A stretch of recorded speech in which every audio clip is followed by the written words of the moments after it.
that is definitely, I would say, it's all subjective. Different things are more or less fucked up to different people in different ways.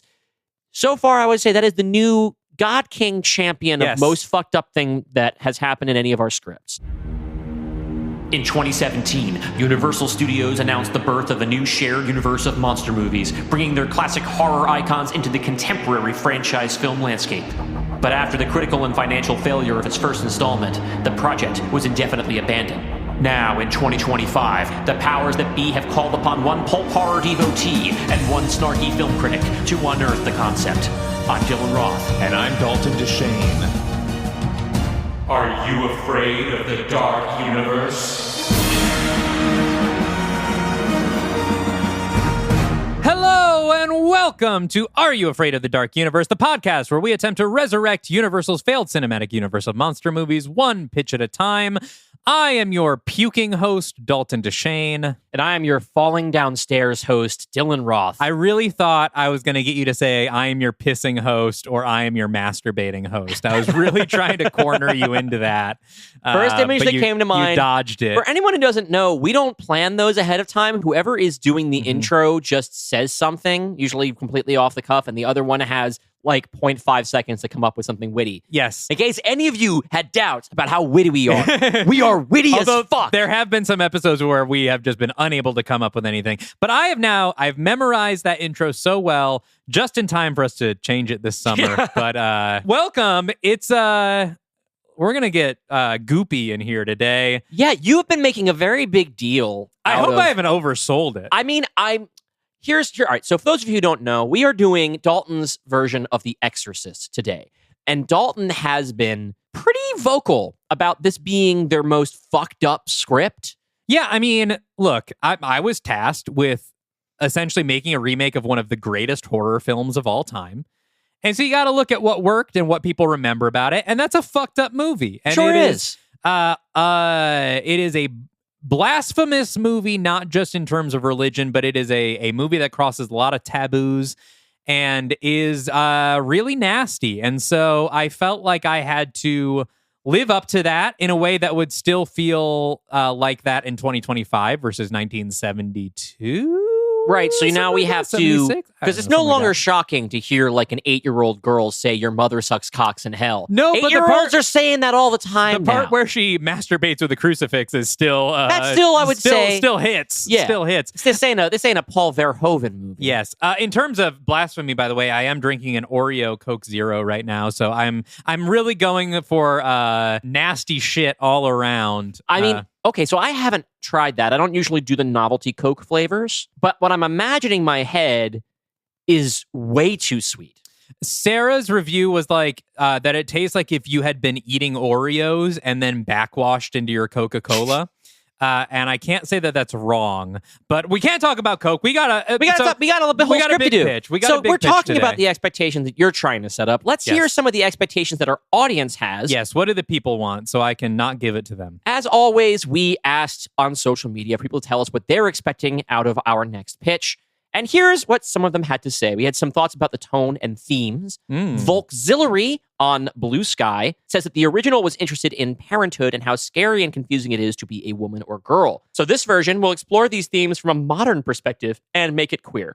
This person also... It's always a safe bet to assume, especially that I will pitches, make it queer, yeah. Also expecting some gnarly gore where it was just imagery. I think that's probably a lock. Tristan Basil on Instagram thinks that plot-wise it'll be like a 2010 era Rob Zombie movie. Despite my... Well... We've already used Rob Zombie as a director, sure. So I'm not expecting you to pick And Rob we Zombie. have already established that we have some very mixed feelings about Rob Zombie as a director. Reese Tunstall 19 on Instagram says, Conclave with lots of body horror. Not wrong. Yeah, I think I'm expecting some Conclave shit myself. Prylor on the Discord is hoping for an exploration of what it means to lose faith despite trying to keep it in the most difficult of circumstances. How can one even have faith in God when hell is literally on your doorstep? That is a good question. Also, the priest should be gay. Great 9 Rejects on Instagram is expecting a theological exploration of a priest realizing the theology he based his life around is both very real and very different from his own beliefs. Also, everybody thinks that The Exorcist and or Exorcist 3 will get some very specific shout-outs. Interesting. Yeah, I definitely, as I am wont to do with a lot of these pitches, I went back to the books. I read the original Exorcist novel. Entered the Blatty zone. I entered the Blatty zone. I went Blatty mode. I'm Blatty pilled. I'm halfway through Legion, which is his sequel, which became Exorcist 3. And definitely took a lot of inspiration. I will say, while we're sort of breaking up the expectations, the first act of this movie, I have had in my head since before I wrote anything in Phase 3. Like when we did our slate reveal for Phase 3 and 4, which at the time was just Phase 3, and I knew I had to do The Exorcist, that was the one that got my mind turning the most because it was like, man, how do you redo The Exorcist? And Act 1 of this movie came to me before I even knew Carmilla would make an appearance, before I knew Gwen was going to murder her family, like literally before anything else in Phase 3, I knew what Act 1 of this movie was going to be. Before you knew you were going to kill off Carol. Yeah. Wow. Honestly, yes. I knew what Act 1 would be. The rest of it didn't come to me until I was reading The Exorcist. But Act 1 is basically unchanged from what I had in my head over a year ago. Wow, that's awesome. We had some thoughts about what the plot and what twists might be for this. It's that John Reed on Instagram wants a Frankenstein-type twist where maybe the exorcist needs exorcising. Jonah Pishkin on Instagram thinks this will introduce a version of Regan from the original film, although she'll become a full demon at the end and the exorcist will fail and it'll be a sad ending. Samantha D. Mouncat on the Discord is expecting there will be at least one, if not multiple kills that riff on Christian symbolism, like crucifixion or drowning someone in a mock baptism. That does sound like me. People are understanding my voice a lot. Yes. People are really well, that kind of reminds me that, the real Nick Morton on Discord simply wrote child murder. Yeah, so that is did kind of my brand at this point. Zedon Shelley on Instagram voiced a similar thing. Rat Hands Reed on the Discord even thinks that the possessee will be the stepped-on girl from Jekyll X Hyde, and that the possessor will be Hyde. I'm not expecting to see Hyde in this, but it could happen. We didn't earmark this. Yeah. I just generally expect that we're not touching a lot of characters we've established. But Hyde is somebody who could very easily fit into the situation. Sure. He's a demon that is currently in hell. And that's the thing. There's also some debate about whether or not Pazuzu would be the demon in question. There was some talk about who would be cast as Pazuzu. And I predict that not only have the fans forgotten, but that you have forgotten that I already cast the voice of Tara Strong as Pazuzu. That's right. The now canceled Tara Strong. So what did she do? I think she's a hardcore Zionist or something. All right, well. I think she did some bad stuff. I don't remember all of it, so don't quote me on it. Yeah, so maybe I would have recast her. Finally, we'll talk about cast and director here. Frodoman76 expects Natasha Lyonne. I expect because she sounds like she smokes 80 packs of cigarettes a day. And Rouge Goat thinks the director will be Mike Flanagan. Good pick for all his Catholicism. Noel T predicts that Dylan will use a lot of tubular bells in the score. I haven't even heard the script yet, and I can guarantee you I'll be doing that. And finally... I kind of want you to hold off for one particular moment, but we can talk about that off air. Okay. I mean, I'm a big fan of holding on to those moments until, how you don't hear the James Bond theme until the very end of Casino Royale. Exactly. That's kind of what I'm hoping for. Rouge Goat, finally, is our last one. Partway through Dalton's pitch, they will get fired, and Dylan will have to make basically the same pitch from the same given ingredients the next week, and we'll give it that The Exorcist, the beginning / Dominion, the prequel to The Exorcist energy. That would be a challenge that we would do. That is the kind of thing we'll do. We're halfway through this. We will be stopping, and then I will go home, and I will write the second half of it and rewrite some of your stuff, just enough that I legally am the author of the script. Yeah. And then you can finish yours later. It would be fun sometime to give ourselves the exact same assignment and then just go both write our own versions and see how they compare. I would love to do that, actually. If we had to agree on a log line, like a short paragraph, this is what the movie is, and then we go to our separate corners, we have to honor that. We can't make any changes to that assignment. And then we come back and do 2 scripts.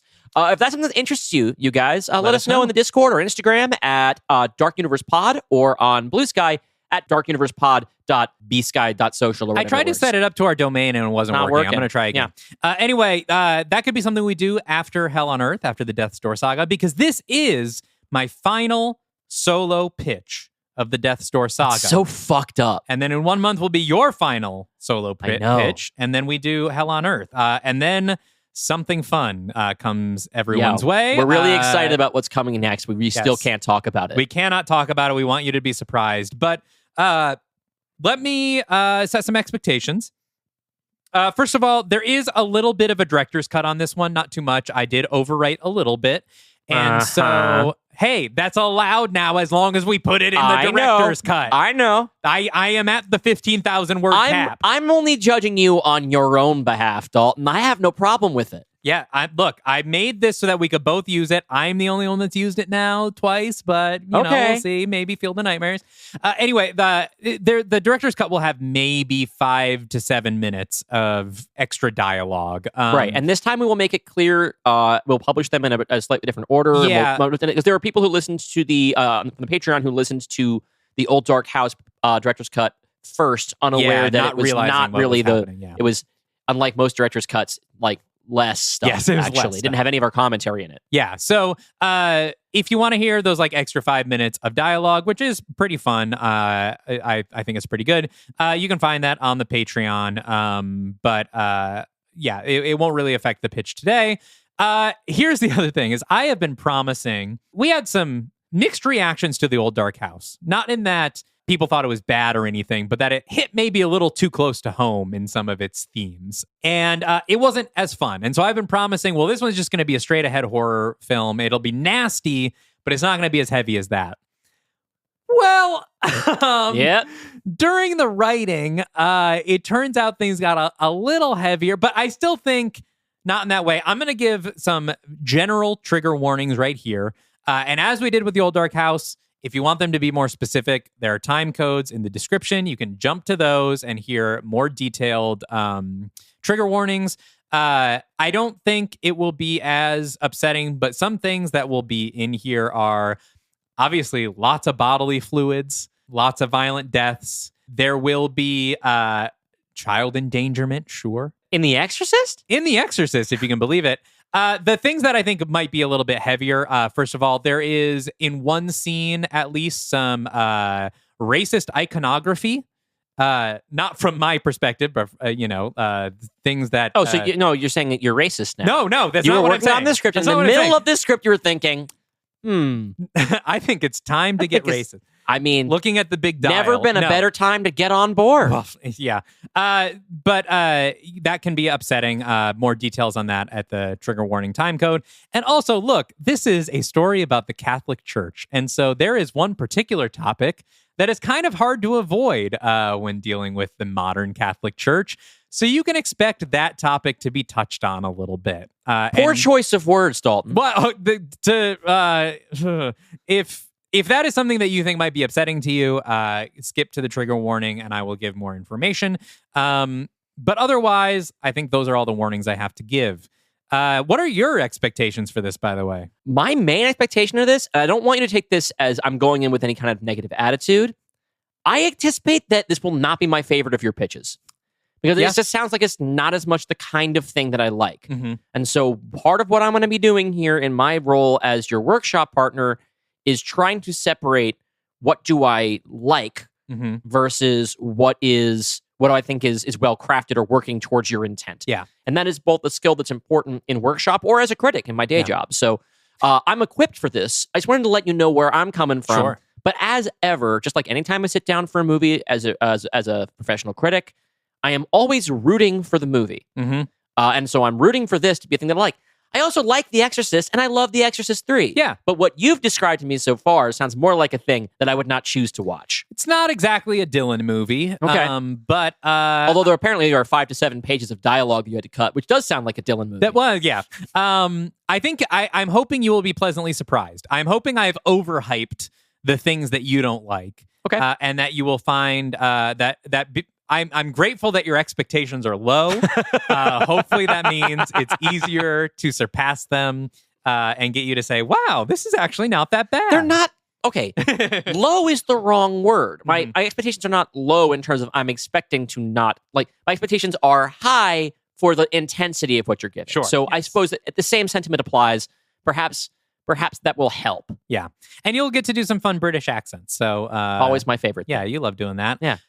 Director, I had to go Osgood Perkins. Okay. I still haven't seen The Monkey. Me neither. But I would like to. Let's go see it. I think Let's go see I would Monkey. be totally down. Yeah. The thing that people say about Osgood Perkins is that he may be a better director than writer. And so great. I problem wrote solved. this one. Yeah. What you're trying to say is you're a better writer than Osgood Perkins. No, That's fine. I love long legs. I am on the record on our bonus pod You've already said it, though. It's as too late. loving long legs. Osgood Perkins, come on the show and answer this challenge. No, I think that sort of miserable atmosphere that he creates would well serve this movie. But with that all being said, are we ready to just dive into the script? Oh, one last note, just because it might be confusing as we start. This script is broken up into 15 chapters. Cool. Those chapters are based on the Stations of the Cross, which are a series of religious iconography that basically chart the progression of Jesus's crucifixion. And so it's usually like a series of 15 works of art, paintings or something like that will hang inside a church that almost like a big comic strip, a 15-panel comic strip.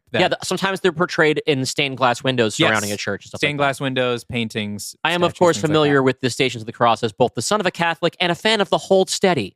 Oh, I didn't know that was a thing. There's tons of Catholic shit in the Hold Steady. Nice. So that's how I've still broken it into 3 acts that we'll use to take our breaks and things, but it is further broken into 15 chapters. What is your Catholicism quotient going into this, by the way? As I understand that your fiance is... Dalton got engaged, by the way. I don't know if we talked about that on the air? We talked about it on the bonus pod, I think. Okay, but not here on the regular show. Dalton got engaged. Congratulations to Dalton. Thank you. I am affianced. She is an ex-Catholic. If her family ever listens to this episode... I will be in big trouble. The wedding is off. Yeah. She's ex-Catholic, but she helped me get a lot of things right. There were a couple scenes where she read it and she was like, this is liturgically all wrong. And like corrected my, some things were heretical in the wrong ways. Right. No, you want to be honoring the source text by defiling it properly. Yes. I wanted to know the rules so I could break them. And so she made sure I was staying within the bounds when I needed to, and then going outside of them when it got to that point. So hopefully all the Catholic stuff is accurate in the script. I'll ask my sister, our one straight female listener, who is a practicing Catholic. Oh, I would actually. She should probably not listen to this one. Actually, I don't know if she's currently. My family's kind of. We don't have to get into it. Look, if you're Catholic, there's a lot of blasphemy in this one. I'm sorry, cousin Kevin. You're gonna love it. Ooh, okay. With no further ado, submitted for the approval of the audience of Are You Afraid of the Dark Universe and the hopefully still alive Pope by the time this comes out. This is Dalton Deshane's The Exorcist. Station 1. Jesus is condemned to death. We open on a priest walking through the portico of St. Peter's Basilica in Vatican City. This is Father Joseph Dyer, played in the film by Hugh Grant. He twirls a set of keys around his fingers and sings to himself. I'm working late. 'Cause I'm Monsignor. He stops when he spots a lone figure sitting in the basilica. He approaches. Father Karras, disrespecting curfew, are we? Not a problem. I'll hear your confession. 4 Hail Marys ought to do it. A little girl suddenly runs out from behind a column a few dozen yards away from them, giggling, playing by herself. And there she is now. Hail Mary, hail and well met. The man on the bench is Father Damien Karras, played in the film by Sebastian Stan. He gives a weak smile. She had too much energy for curfew.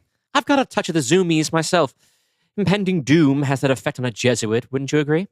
Karras's slumped posture begs to differ. We shouldn't be here, Joe. I should be back in Chicago with my province. I appreciate that, Damien, but there's nothing you can do there. If the Midwest gets raptured, it's going to happen whether the great Damien Karras is present or not. The Jesuits need you here. Hell, I need you here. What would I do without your shining disposition to cheer me up? You know, you might be the only person left on Earth cracking jokes right now. That's Catholic privilege, my boy. What do we have to fear? If we get killed, we enter heaven's eternal embrace. Everything for us is a win-win. You don't believe all that stuff about heaven not existing? About hell being all there is? I'm Father General of the Jesuits, Damien. I'm in much too deep to believe that. Besides, people have been saying that since the days of endless begatting. It comes down to faith, same as it always has. Is your faith wavering, Father Karras? Karras sighs and puts his head in his hands. No. Yes. It's all so much. Demons, plagues, monsters. Your teachings didn't prepare me for this, Joe. No, but his did. Karras looks up at the Pieta, sculpted by Michelangelo, showing Jesus lying dead on the lap of Mary. Well, if I might offer a humble suggestion, if this is the end times, then you may be running out of time to wage this internal debate that you're having. Below our feet right now are the bodies of 91 popes, including the first, St. Peter. And I'm sure I don't need to tell you what Jesus said when Peter tried to walk on water and sank. O you of little faith, why did you doubt? Father Dyer claps Karras on the back. This is not the best time to go for a swim. They hear the footsteps of another priest running through the basilica. He shouts to the priests, and his words echo through the hall. It's happening! Cut to the Armoria, the armory of the Swiss Guard. Father Dyer has gathered the ranks of the Jesuits in here, 24 middle-aged to elderly men, including Father Karras. Okay, everyone. This appears to be it. Revelation is upon us, and it's our sacred duty to protect His Holiness and his home. What do you mean it's up to us? This is what the Swiss Guard and the Gendarmerie are for. And they're not enough. You are Jesuits, God's soldiers, and you have sworn a vow of obedience. Now pick up whatever weapons are left and fight in the name of our Almighty God. Close-up shots of hands grabbing whatever is left in the armory. Halberds, rapiers, dress swords. Father Karras gets a pole arm and shoots an anxious look at Father Dyer. Dyer gives him one in return. They rush across the grounds of Vatican City, hearing screams and gunshots in the distance. Whatever happens, Damien, Mary will be okay. The women and children have locked themselves in the grottos, and Sister Teresa promised me personally that she will look after Mary. Karras does not look comforted. They reach the walls of Vatican City and step through the gates. The Swiss Guard and Gendarmerie have formed a front line, guns raised. All around them, Rome is in chaos. Flames, smoke, screams, sirens. Everyone stands at the ready, frozen in anticipatory terror. Then, the first wave comes. Not of demons, but Roman citizens, fleeing for their lives. The Swiss Guard cross their halberds and polearms, blocking them from entering. The citizens scream in Italian, pleading. One woman, played by Michelle Monaghan, begs in English. She carries her 10-year-old daughter in her arms. Father Dyer grabs one of the Swiss Guard by the shoulder and whirls him around. What in Christ's name are you doing? Let these people in! We're under strict orders, sir. The city is locked down. Like hell it is! Do you want to face St. Peter and tell him that you spent your last moments sacrificing Christ's children to the wolves? The guard member considers this, then relents, letting the citizens swarm into the city. Then the second wave. At first, just a few shambling bodies coming around the corners, moaning and reaching. Then more around the corner, faster, screaming, and on fire. Father Karras doesn't take his eyes off of them as he says to Father Dyer, "What were they saying? The families, what were they yelling?" They said, the dead have risen. Realization dawns on Father Karras' face. He drops his polearm and runs back to the gate. Damien! Damien, where are you going? The camera follows in front of Karras as he runs. Behind him, we see the wave of zombies hit the front lines, and a brutal battle ensues. Guns fire, blades slash, flesh is ripped and torn and eaten, all of this growing smaller as Karras sprints towards the basilica. Mary? Mary! Cut to Mary. She's a young girl, 10 years old, currently being held by an elderly nun. They're in the grottos, the underground level below the basilica, along with a few dozen other nuns and only a handful of other children. The only sounds are the whimpers of their soft weeping. Until the pounding starts. It seems to come from all around them. The nuns all look up, expecting it to be someone above them, but Mary looks straight across at the tomb of Pope Urban VI. There's another pounding, and the stone lid of the tomb shudders. Mary begins to cry as the lid slides to the side, pushed by a rotted skeletal hand. Zombie Pope. Zombie Pope. All around, that's, by the way, not in the script. No one's chanting that in the grottos. Oh, okay. That's just Dylan. All around the huddled nuns, tombs begin to break open, and the moans of the dead are released, mingling with the screams of the women. Mary doesn't scream. She just stares as a skull wearing a gold crown rises from the tomb and turns to face her. Cut to black. Title: The Exorcist. Score by Ghost. All right. I like first of all, I love when we have chapters like this because it gives us a more natural spot to do more specific comments as we go. Sure. Right? For one thing, I was curious how loyal you were going to be to the little tease that you gave to this story back in Death's Door. And it is right on there. You had, for those who don't remember, during the little montage teasing up Phase 4 in Death's Door, we did a couple little scenes for each of the movies that we're doing here. Mm-hmm. And for The Exorcist, we had a priest abandoning his post, basically, for the defense of the Vatican. Yeah. But we don't know why, and now we do. This is because I've known Act 1 for a year, so I was able to put that in. Knowing, as I do, how much you love The Exorcist 3. Yes. I love that one of the first things that we establish here is a very fun friendship. Very fun rapport between that was very important these two holy to men. Yeah. Yeah. And I'm trying to remember if there's anything like that in the first Exorcist. I think there's probably not, right? Not as much. Kinderman has a little bit of that. It's definitely in the book, but a lot of the funny rapport got cut in the movie. In fact, some of Blatty's favorite jokes from the first book end up in the third movie because you could tell he wanted them in the first movie and they couldn't fit. Yeah. So the first one has less of that, but the third one really leans on it. So what we have here is, I also appreciate that as we're volleying back and forth with these movies, we're incorporating elements of each other's apocalypses here. We have some of my flaming zombies are in here. That's pretty cool from Night of the Living Dead. And we definitely are creating a good sense of dread. I also always appreciate when we're doing these, like I'm trying to do it with Field of Nightmares as well, where we establish a little bit of how people are doing with the looming apocalypse. So that anybody who's just jumped in with this one could know, okay, I guess the apocalypse is coming. You couldn't do a Exorcist movie set in a hell on earth without dealing with like, well, what do the Catholics think of all this? Yes. Yeah. And I do like the idea that we have now set up a dichotomy of here's somebody who the news, from Cassie's book that, there's only a hell isn't going to convince, like you were talking about, like, I think you're right to an extent that we didn't talk about that enough necessarily in here, but I do think that people who are generally of faith are just not going to buy that anyway. Yeah. Right. It's only going to be those who need the empirical evidence of whatever, which is a minority of people. And we have Sebastian Stan, who made it all the way until now. Did you cast Sebastian Stan before we watched The Covenant or after? No, it was when I watched A Different Man. Okay. Yeah. Great performance. Okay. So now we've established our stakes. We've established our characters. Let's dive into Station 2. Station 2. Jesus takes up his cross. One day earlier.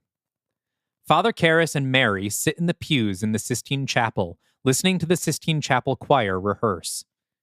This is my favorite part of visiting the Vatican. They sound heavenly, don't they?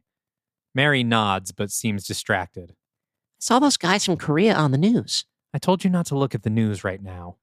Mary shrugs. It's on all the TVs.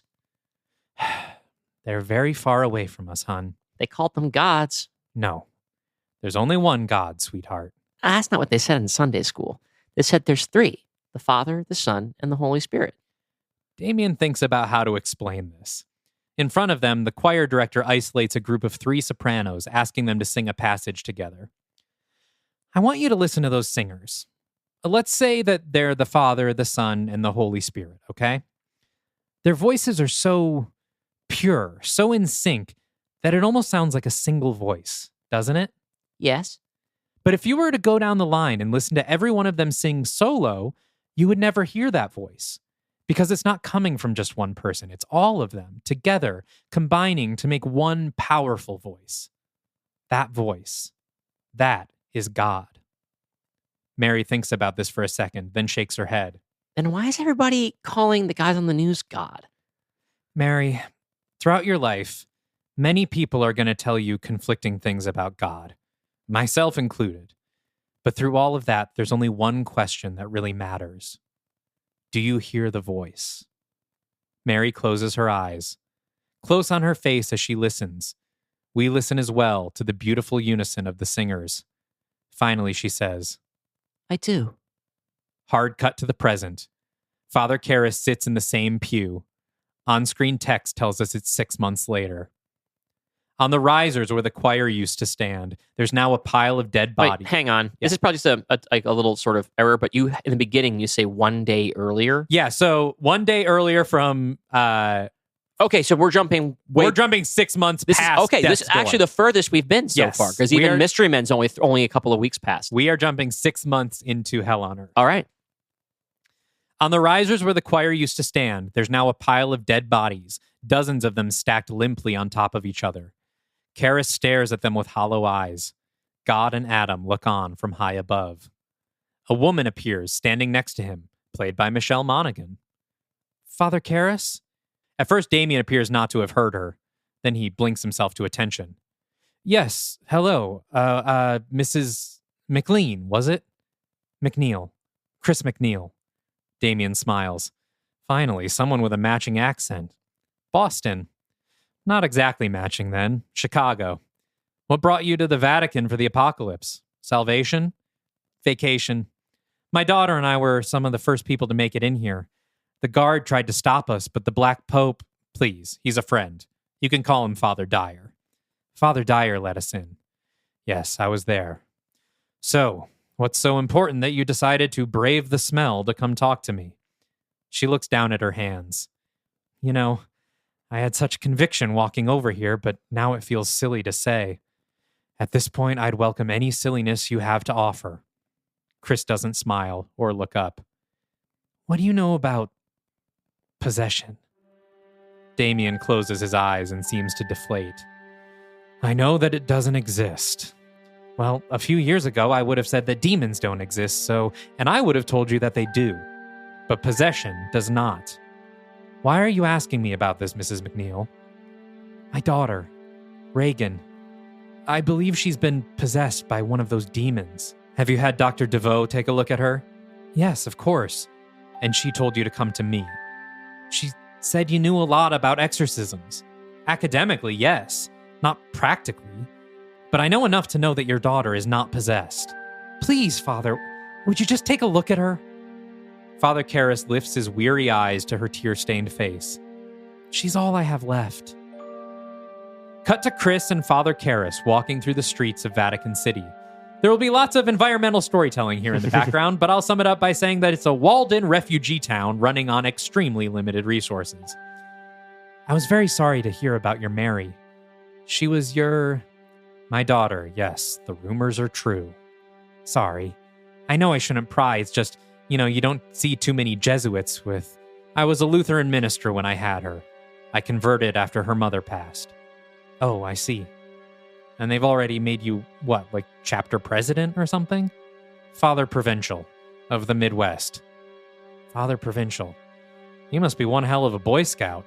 Something like that. They walk through the halls of a dormitory building, once used to house priests and now a refugee hall. They're joined by an escort from the Swiss Guard. They enter the McNeil's apartment to find a woman standing waiting for them, played by Naomi Harris. Hello. We, of course, recognize her as Victoire from Dracula Lives and The Invisible Man's Revenge. Damien gives her a curt nod. Dr. DeVoe. The woman gives him a look that says, I know I fucked up. Father Karras. You told Mrs. McNeil to come find me? The lady insisted. Damien gives her a stern look. From another room, shouting and banging. Chris looks to the closed bedroom door anxiously. Mrs. McNeil, I will take a look at your daughter, but you need to be prepared for the possibility that there's nothing I can do for her. That's all I ask, Father. Damien nods at Victoire, and she opens the door for them. Rags? Rags, I brought Father Karras to see you. A 10-year-old girl is tied to the bed by her wrists and ankles. As soon as they enter, she attempts to leap at them, shouting and gnashing her teeth. Her skin is swollen and bruised all over. Drool pours out of her mouth because there are no longer lips to hold it in, just bloody seams around her gum line. Her lips. Was that self-inflicted? Chris nods, crying. Yes. Before you restrained her, did she try to attack you? Bite you, perhaps? Yes. Was she successful? No. Damien sighs and walks over to the side of the bed. He examines Reagan's body, taking care not to get too close to her teeth.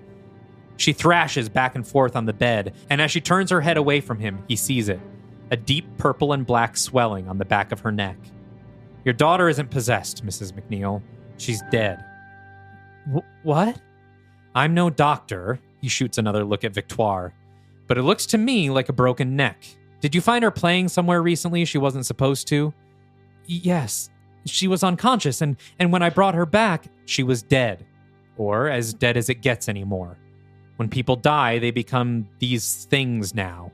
What are you talking about? Just look at her. She's moving. How can she be dead? That's a question for a higher power than me.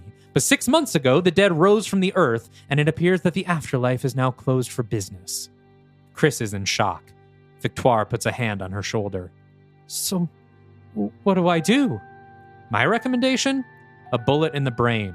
What? You can't kill her, but it will stop her motor functions. Help you at least pretend that she's dead. We'll take her away and put her with the others. Now it's Victoire's turn to give Damien a sharp look. Chris just sputters. The other option is leaving her like this, but the only thing that will satisfy her is the consumption of flesh. Without that, you'll just watch her waste away day after day, slowly getting weaker until she's just a twitching skeleton in her bed. Is that what you want? Chris is silent, defeated. Karis sighs and softens a bit. I know this because it happened to my daughter, Mary, and I had to make the same choice. After a long pause, Chris says, Do it. Damien nods. Wait outside. Victoire leads Chris back into the kitchen as the Swiss Guard member enters. Victoire shuts the door behind them and puts her arms around the grieving mother, whispering words of comfort. Then there's a gunshot, and Chris screams.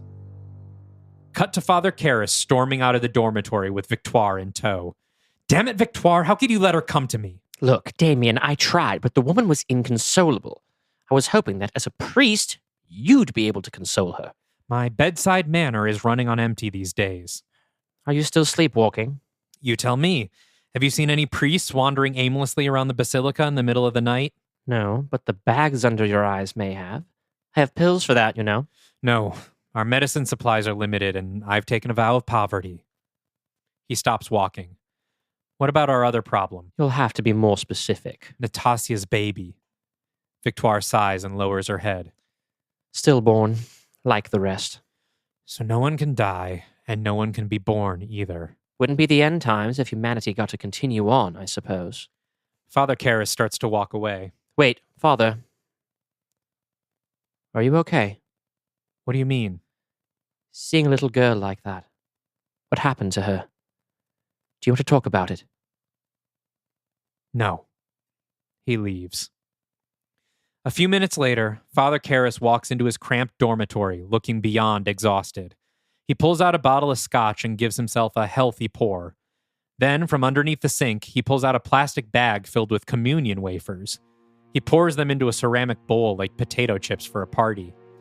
He takes a big swig of scotch and then murmurs, O most gracious God, that grant me so to receive the body of thine only begotten Son, our Lord Jesus Christ, which he took from the Virgin Mary, as to merit to be incorporated into his mystical body and to be numbered amongst his members. Amen. He carries the bowl through the apartment, and we begin to hear soft growling and snarling. He opens the door to a closet in the back of the apartment, looking wearily down at Mary, his daughter. She wears a simple summer Sunday dress. Her skin is scratched and bruised all over. Her eyes are bloodshot, pupils so wide her irises aren't visible. She roars at the sight of him, sticking her tongue out while also chomping her jaws, biting her tongue and bleeding all over the floor. Father Karras places the bowl on the floor and pushes it closer to her with his foot. She tears into it, devouring the wafers. Amen, amen, I say to you. Unless you eat the flesh of the Son of Man, you do not have life within you. Cut to black. Very interesting. So let's address a couple things right off the bat. Sure. A really big and potentially very important new wrinkle you've added to our end of the world is that we are also in a children of men situation, and there are no new children being born. Yes. That is something that I'm glad I didn't screw up for you. Yeah. Because there was at some point going to be a postscript in an earlier draft of Mystery Men, where Esmeralda was going to have the baby. Yeah. Although I was going to keep it ambiguous as to when and where it took place in case it was going to be a conflict. Mm-hmm. But this would be, I think, right around her due date. Not necessarily. We don't know. Not necessarily. We don't know. So that's an ill omen for not just for humanity in general, but for our characters and for the House of Frankenstein. Mm-hmm. and also appropriately bleak. Like this, the idea here being that this is camp. It's not like humanity can just survive forever. Yeah. Right? Eventually, they're going to die out just because they can't procreate. If the demons are trying to cull Earth, why would they allow that happen? Yeah. That makes sense.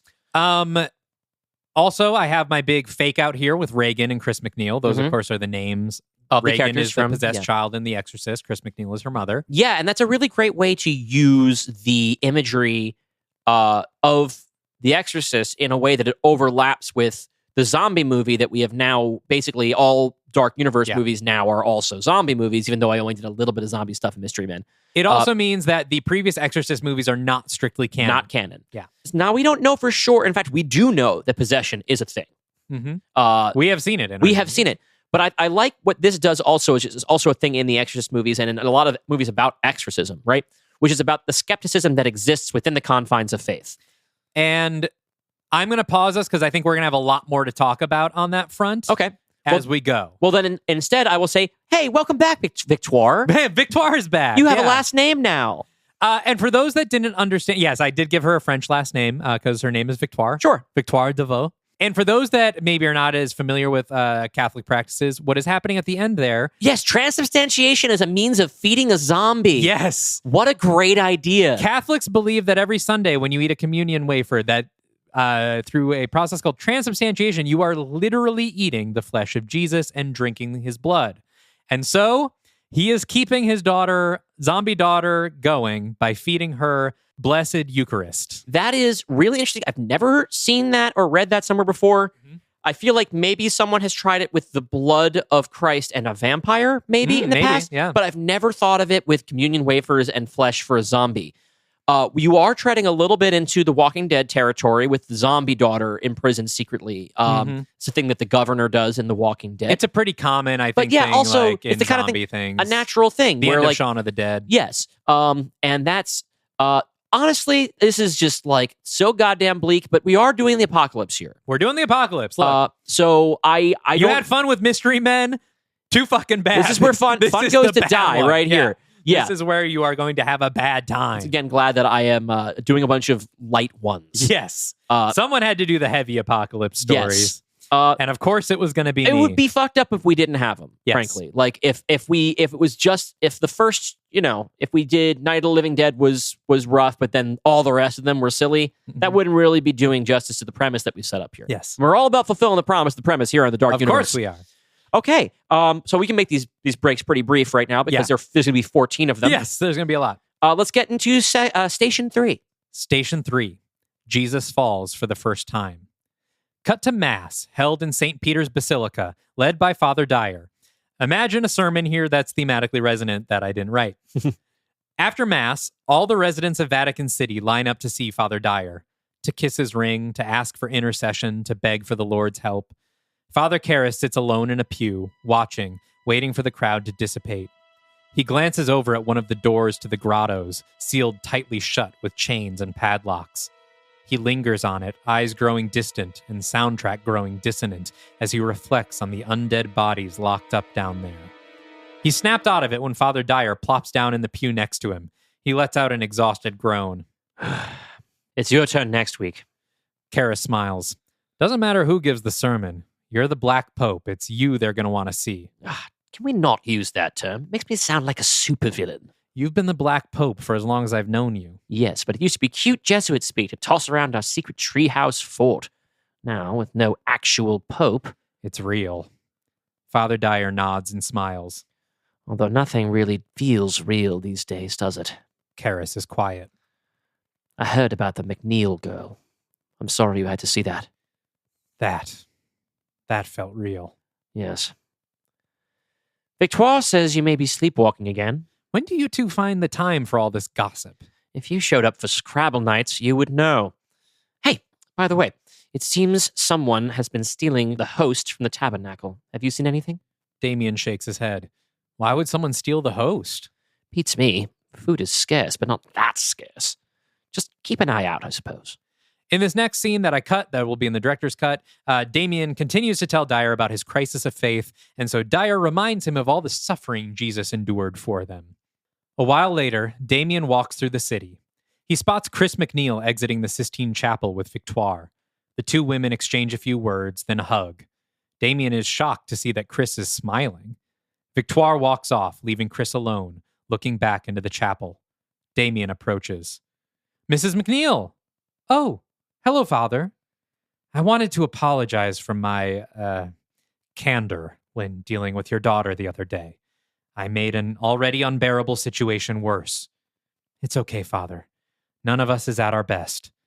I'm sorry I got you involved in it. What are you doing here at the chapel? She nods toward the open doors. I was here for Reagan. To look at her, I mean. Are you sure that's a good idea? She smiles at him. Don't worry, Father. Dr. DeVoe has been comforting me. Well, I'm glad to hear it. Is she Catholic? I had no idea. No, not exactly. She just happened to be in Rome when this all happened, just like me. Yes, I knew that much. Our own doctor was killed in the event, and then she shows up just moments later. She's a genuine miracle. In more ways than one. Damien cocks his head at her. You really seem to be handling this well. Chris hugs Damien, holding him close. She whispers in his ear, Our daughters are fine, Father. We will all be reunited. Have faith. She separates from him, still smiling. She leaves him standing dumbstruck in the street. Later that night, Damien enters his kitchen and prepares another bowl of the sacred host. The camera stays put in the kitchen as we watch him walk away from us, down the hall to Mary's closet. He opens the door and the sound of her snarls gets louder. He disappears from our view, stepping inside to give her the bowl. Then there's a louder roar and the sound of Mary's restraints being yanked. Damien stumbles backward out of the closet, slamming into the opposite wall, terrified. He stumbles back toward the camera, leaning on the wall for support, before falling to his knees before us, sobbing. He pounds his fists into the floor, crying and shouting. Then he throws himself up on his knees, fists together, praying. Please, God, my Lord God, bring Mary back. I trust you, I believe in you, but I don't understand. Just please, I need my Mary back. Take whatever you need from me, my health, my body, my soul, my life. Just heal my baby girl. He collapses back to the ground, crying. Minutes later, Father Karras shuffles lifelessly to bed, a near-empty bottle of scotch dangling from his hand. He collapses on top of the covers and squeezes his eyes shut. Tears leak down his face as we cut to black. Station 4. Jesus meets his mother. The next morning, Father Karras stirs in the sunlight. He's under the covers now, but doesn't look in the least bit rested. He groans and stretches his neck, then pulls the sheet down from his chest. There's a tiny arm stretched across his torso. He gasps and throws the sheet off the bed. Curled up next to him is Mary, looking warm, pink, full of life. No bruises, scratches, or blood. Peaceful as an angel. She slowly wakes, pulling away from her father and yawning. Mary? Mary, baby, what are you doing here? She rubs her eyes and looks at him, curling up into a tight ball. I'm sorry. I had a nightmare. Damien laughs, incredulous. He grabs her and pulls her close, holding her against his chest and rocking back and forth. So did I, baby. So did I. End of Act 1. A very interesting twist you set up here. Yes. So let's backtrack a little bit. I like that you have retained the theme from the original Exorcist of it being the story about someone coping with something horrifying happening to their child. Yes. But you have transplanted this to the Exorcist himself, being the one who is the parent. Karras, yes. Father Karras. And now we have created something that is extra intriguing in the world that we've set up, which is that a miracle has happened. Yes. And we have pretty firmly established that there is not a benevolent God on whom to rely. Unless you're playing around with the angels here, which I don't think you would. First of all, you've never touched that part of the mythology. And you didn't confer with me about any of it, which I think you might do. But, and also, you haven't had time while you're working on this to deal with like, oh, where's Evelyn, right? That was the end of my last script. You've been working on this for quite some time, and I don't think we part of the concept that you had. So now what we have is immediately suspicion of this good thing that's happened, right? Yeah. First of all, it's the end of Act 1, not the end of the film, right? But secondly, the idea... ending. It's over. The idea of Mary being essentially returned from the dead is going to raise lots of alarms with, oh, Father Karras is being fucked with right now. Because the only things that could do this, so far as we know, are things that would want to fuck with him. So, and one of them is you, Dalton. I think that makes us really interesting because now, so now we're going to be spending the rest of the movie waiting for the other shoe to drop. It might happen in Station 5. It might happen in Station 15, right? Yeah. But what's happened can't be the thing that he prayed for. Unless there's a monumental change in the way that our universe functions, which is also possible, right? Sure. We are in that part of the story where we could have a real, momentous things are allowed to happen in these Phase 4 movies. I've fucked with our universe without warning you ahead of time before. Sure, yeah. And once again, that went back to Evelyn, right? Yes, exactly. A huge part of our mythology came back to you wanted to bring back Evelyn O'Connell, and I had to figure out how to do it. Yep. So maybe you've introduced God, right? Maybe you've introduced Christ, right? I don't know, and that makes me very curious because, especially since you and I ain't above a little blasphemy, right? I think I'd stop short of making like a drawing of Muhammad a cover image for one of our. Yeah, we're not going to Charlie Hebdo. There's no reason for you for us to do anything just deliberately just to fuck with people and provoke the ire of religious people. But I'm very intrigued, Dalton. That's a really interesting twist for this to happen at the end of the first act. I've had this first act, and the zigzag zig is like what I do here. You know, like I keep leading you as the viewer who thinks you understand both The Exorcist and our world in one direction, and then reversing course, and then reversing course again. And that's what I want to do. I also really wanted this script above all else because it's The Exorcist. I really wanted to start at 100 and only get higher. We've talked a lot about that kind of Jaws rule, right? Where you can do something really horrifying at the beginning and then you never have to reach that again because you've sort of instilled this fear. I wanted to do that and then keep getting worse and just keep my foot on the accelerator the entire film. So there's a lot of really awful stuff that happens in Act 1, and that is just the beginning. And I never wanted to let up. So we'll see how well I succeed. Brace yourselves, everybody. So very much in the spirit of our show, Dalton. I'm really enjoying it. Let's go. Let's move on. Act 2. Station 5. Simon of Cyrene helps Jesus carry the cross. Damien Karras stands in his kitchen, humming a song to himself as he peels an orange and brews coffee. He stops when he hears a sudden thud, strong enough to shake the silverware on the counter. It's followed by more pounding. He looks down at the floor, where it seems to be coming from. Silence. Then it starts again. Rapid now, getting closer, louder. And then Mary runs into the kitchen, feet pounding on the tile, and wraps her arms around her father's legs. He lifts her into the air, thrilled to see her. She laughs, he says good morning, she asks what's for breakfast, etc. And then I've cut a scene here where Mary asks to go out into the city with him, but he is keeping her indoors, a secret for now. Cut to St. Peter's Basilica, a close-up of La Pieta, the statue of the Virgin Mary with Jesus dying in her lap. A large black dildo has been affixed to Jesus' crotch, standing up straight. His face has been painted an uneven, smeared brown with exaggerated red lips like in a minstrel show. The Virgin Mary's face drips with a whitish clear liquid. A hand reaches out to touch it. I wouldn't do that, Damien. Father Karras pulls his hand back and looks at Father Dyer. What is it? Semen, I believe. What's that smell? Dyer gestures to Jesus' painted face. Excrement. And the lips? The woman that found them believes it to be menstrual blood. I'm hardly the expert, however. Who would do this? It's a brave new world, Damien. For all we know, it was Satan himself. It's not the first time they've been vandalized. In the 70s, a madman went at them with a hammer. I would have preferred that, I think. We can't leave them like this. Don't you worry your pretty little head, Damien. I'll have someone clean them up. He claps Karras on the back. You focus on your sermon, not the semen. Cut to a little while later, where Father Karras sits in an office writing his sermon. Another loud thud gets his attention. This one seems to come from above him. 2 more knocks get him to stand, following the sounds out from behind his desk.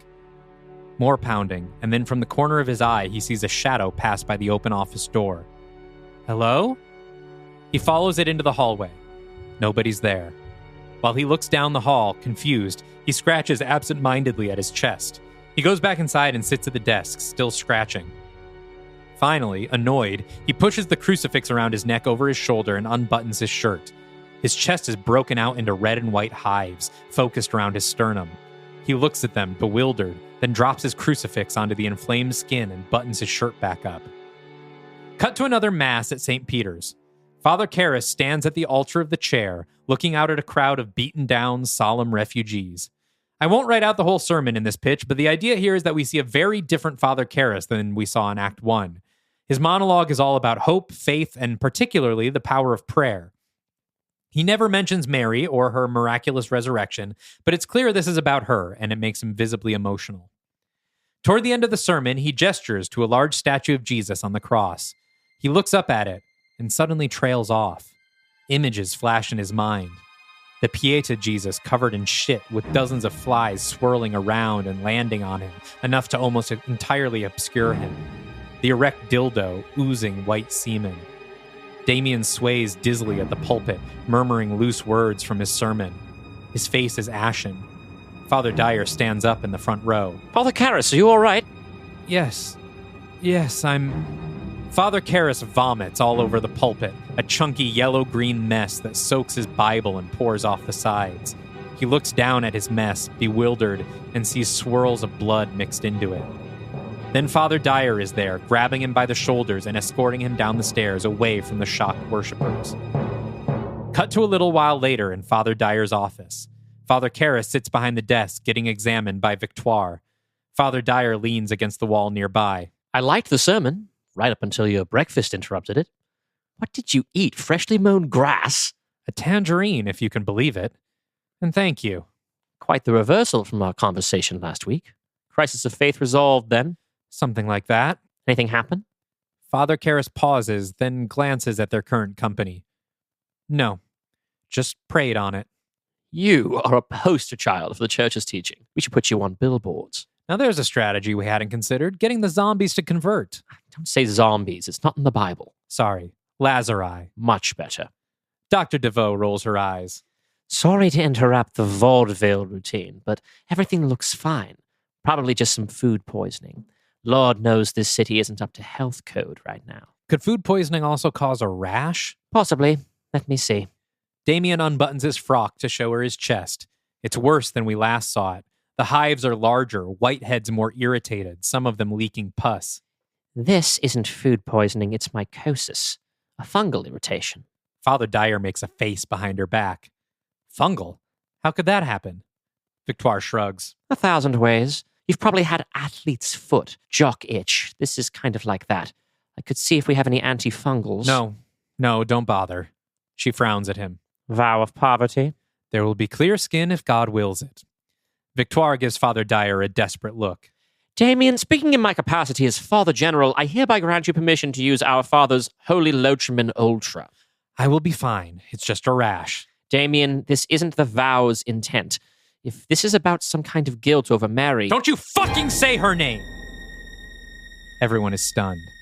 Even Father Karras. Oh my God. Joe, I'm so sorry. I don't know what came over me. It's okay. It's been a strange morning. Why don't you go get some sleep? Yeah, good idea. I beg your forgiveness. You're forgiven, my son. Father Karras leaves. Victoire watches him go with a curious eye. The fucking Exorcist is possessed. Most likely. We don't know. I mean, he knows about exorcism. I haven't said he's an exorcist. Okay. He hasn't done an exorcism. He was been told before. He's an academic expert. Yes. He is an academic expert on exorcism, yes. All right. I didn't explain this earlier, the Black Pope thing for the non-Catholics.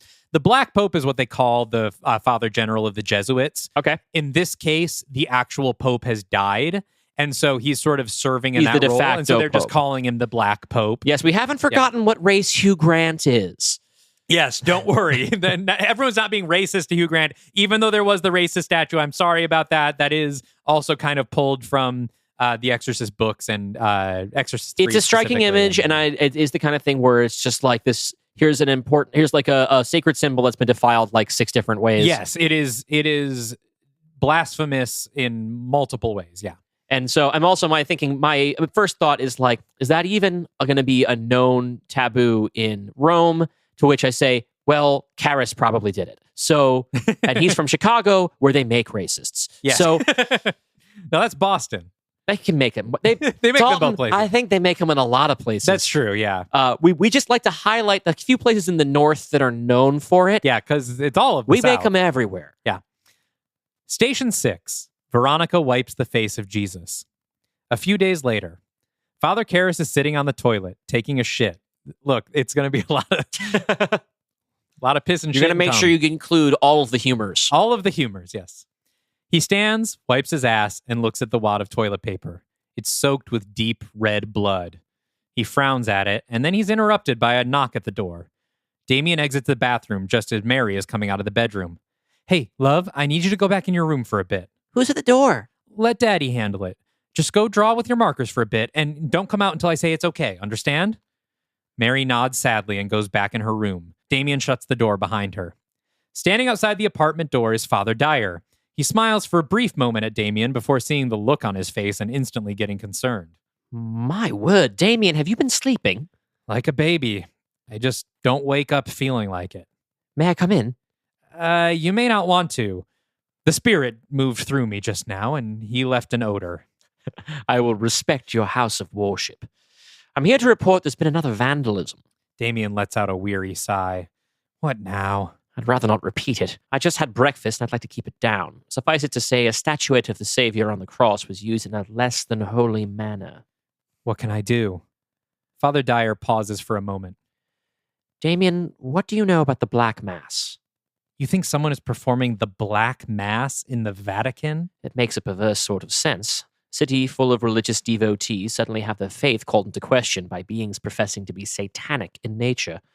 So they redirect that energy to them, invert the crucifix necklaces, worship the new gods. Yes, but it's not just a matter of praying to someone new. Books on the Black Mass talk about cooking a host out of pus and menstrual blood and drinking the blood of infants. Not to mention the orgies and sodomy, and Father Dyer holds up a hand. Yes. Again, mind my breakfast, Father. I'm not saying it's a widespread movement. Could just be one or two maniacs. With everything that's happened, if only 2 people in the city went insane, I'd call that a blessing. Just keep an eye out for anything strange, would you, Damien? Of course. They say goodbye, and Damien shuts the door, looking even more tired than before. He turns to see Mary standing in her doorway.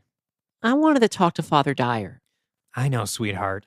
I told you, there's a lot of sickness going around out there, and I don't want you to catch it.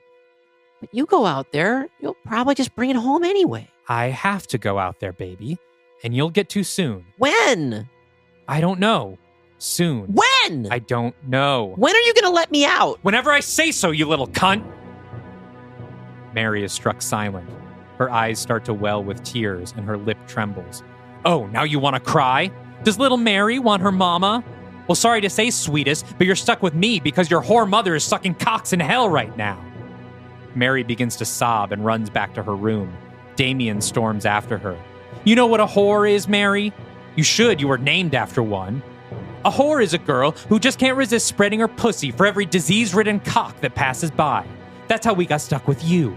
And the apple doesn't fall far from the tree, sweetest. You'll end up even worse, you pathetic slut. Mary whimpers. Stop it. Before she took all those pills and died in the bathroom, do you know what she told me? Your mom said she was doing it to get away from you. She said she'd rather be burning in hell than look at you for one more second.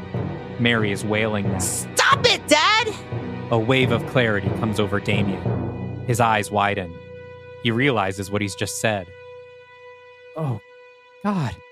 What did I do? He goes to hug Mary, but she screams and runs away. Mary, I'm sorry. I didn't mean any of that. I don't know what happened. He drops to his knees and mutters a rapid-fire prayer. He stops, opening his eyes. Confession. I must confess. He runs out of the apartment, leaving Mary behind. He stumbles through the streets of Vatican City, wild-eyed and desperate. He sees a priest entering a chapel in the distance and meekly shouts out, Father? Father Dyer? He trips and stumbles into the dirt. He doesn't even catch himself with his hands, just skids face down on the ground, scraping his cheek and temple. Father! Father! Chris McNeil comes running over and kneels at his side. Father Karras, are you okay? She leads him to a bench nearby and blots at the blood on his face. What happened? I don't know. Something came over me. Are you still sick? Damien grabs her hands. You were right, Mrs. McNeil. I prayed, and my Mary came back to me. She's alive. I don't know how, but she's alive. We can see the weight lift from his shoulders as he finally tells someone. Chris beams at him and hugs him tight. It worked. What a miracle. But now, I don't know. I'm sick. Something is wrong with me. I'm not acting like myself. I hear voices in the night. I'm seeing things, saying things that aren't my thoughts. You should talk to Dr. DeVoe. She already looked at me. Victoire can't help me with whatever this is. Chris holds his hands and looks him in the eyes. You should talk to Dr. DeVoe, Father. You may be surprised. That's brutal. Yeah. That scene is brutal. You don't hold back on that, and I think that that's good because there is, and you're not a parent, but I think it's a pretty universal idea of the terrifying thing, a thing that I always wish that I had done more with in, say, like my Wolfman scripts, and a thing that I look to explore, and it's something that I have on our slate for next phase, is the fear of becoming something dangerous to your family. Yeah. And it is very compelling here in that you probably have there doesn't even have to be a kernel of truth in what Karras is saying for it to be a trauma that Mary is going to carry forever. For sure. Yeah, absolutely. Yeah, I mean, one thing that I love doing on this show is looking at the source material and reversing dynamics, right? Yeah. Like, I just did it with The Old Dark House, reversing like the straightness queer dynamic in that. And in this, one of the first things I thought about was like, well, what if you reverse who's possessed? What if the parent is possessed and the child is not? And then you end up with this terrifying thing where you now have a child bearing the brunt of all these awful things that are being said. Before, it's shocking because a child is saying them, right? The child is saying your mother sucked cocks in hell, and it's shocking coming out of a child's mouth. But it's also shocking coming out of a dad's mouth to his child. About her dead mother. Exactly, yeah. And there's an extent to which, like, it's an escalation in a different way. Yeah. Because obviously a threat to a child is sort of an escalation from a threat to an adult. Because it's a more helpless character. But the threat isn't the possession. Mm-hmm. The threat is Karras. And being locked in a place. Yeah, with someone who is possessed. I also like that we are still, again, you're using the universe in that people who are familiar with the Dark Universe will know that Victoire has skills beyond. I guess she's practicing medicine. Yeah, sure. She has a medical degree at some point. Sure. I mean, I had her working as like an archaeologist, but she's been alive for a long time. Yeah. She could very well have a lot of skills. Yeah. But people who suppose this is your first movie in the Dark Universe, you haven't missed anything. Yeah. This information, I assume, is about to be revealed to the audience. Sure. So, so far, my prediction that I wouldn't like it, not confirmed. Hey! So far, I think this is a really strong so far, and there hasn't been anything so far that I found to be gratuitous. Great. Let's see, because you promised more. So yeah. Station 7. Jesus falls for the second time. A cutscene here between Victoire and Father Dyer, where they get to have some rapport back and forth, where Dyer reveals that he thinks a sleepwalking Karras could be to blame for the vandalism. Victoire asks him what kind of person Karras is, and Dyer says he believes him to be a good man, and that belief has everything to do with it. Cut to later that night. Father Karras is asleep in bed when a sudden loud pounding wakes him up. He sits up in bed in time to see a shadow pass by his doorway, heading for Mary's room. Mary? Is that you? He gets out of bed. He looks worse than ever. His skin is pale yellow. The scabs on his face look infected. His arms are skinnier than before. He steps into the hallway. He doesn't see anyone, but he does hear them. Rapid, uneven panting coming from Mary's room. He steps into her room and freezes. There's a man standing over Mary's bed. It's empty. Mary is nowhere to be seen. The man is completely nude except for a crown of thorns he wears on his head. His back is hunched and his arm works furiously. He's masturbating over her pillow. Hey, who are you? The man whips his head around, his eyes wild. He is Father Karras. And in this moment, he's suddenly the only Father Karras, the real Father Karras, waking up to find Mary standing in the doorway, looking at him fearfully. Dad? He's standing over her pillow, and while he doesn't have the crown of thorns, he is nude and his seed is spilled on her pillow. Realizing what he's doing, he grabs the blanket and wraps it around his waist. Mary, darling, I don't know. I think I was sleepwalking? Here, come here. He reaches for her, but she ducks away. Please, will you get out of my room? Please, I want to sleep.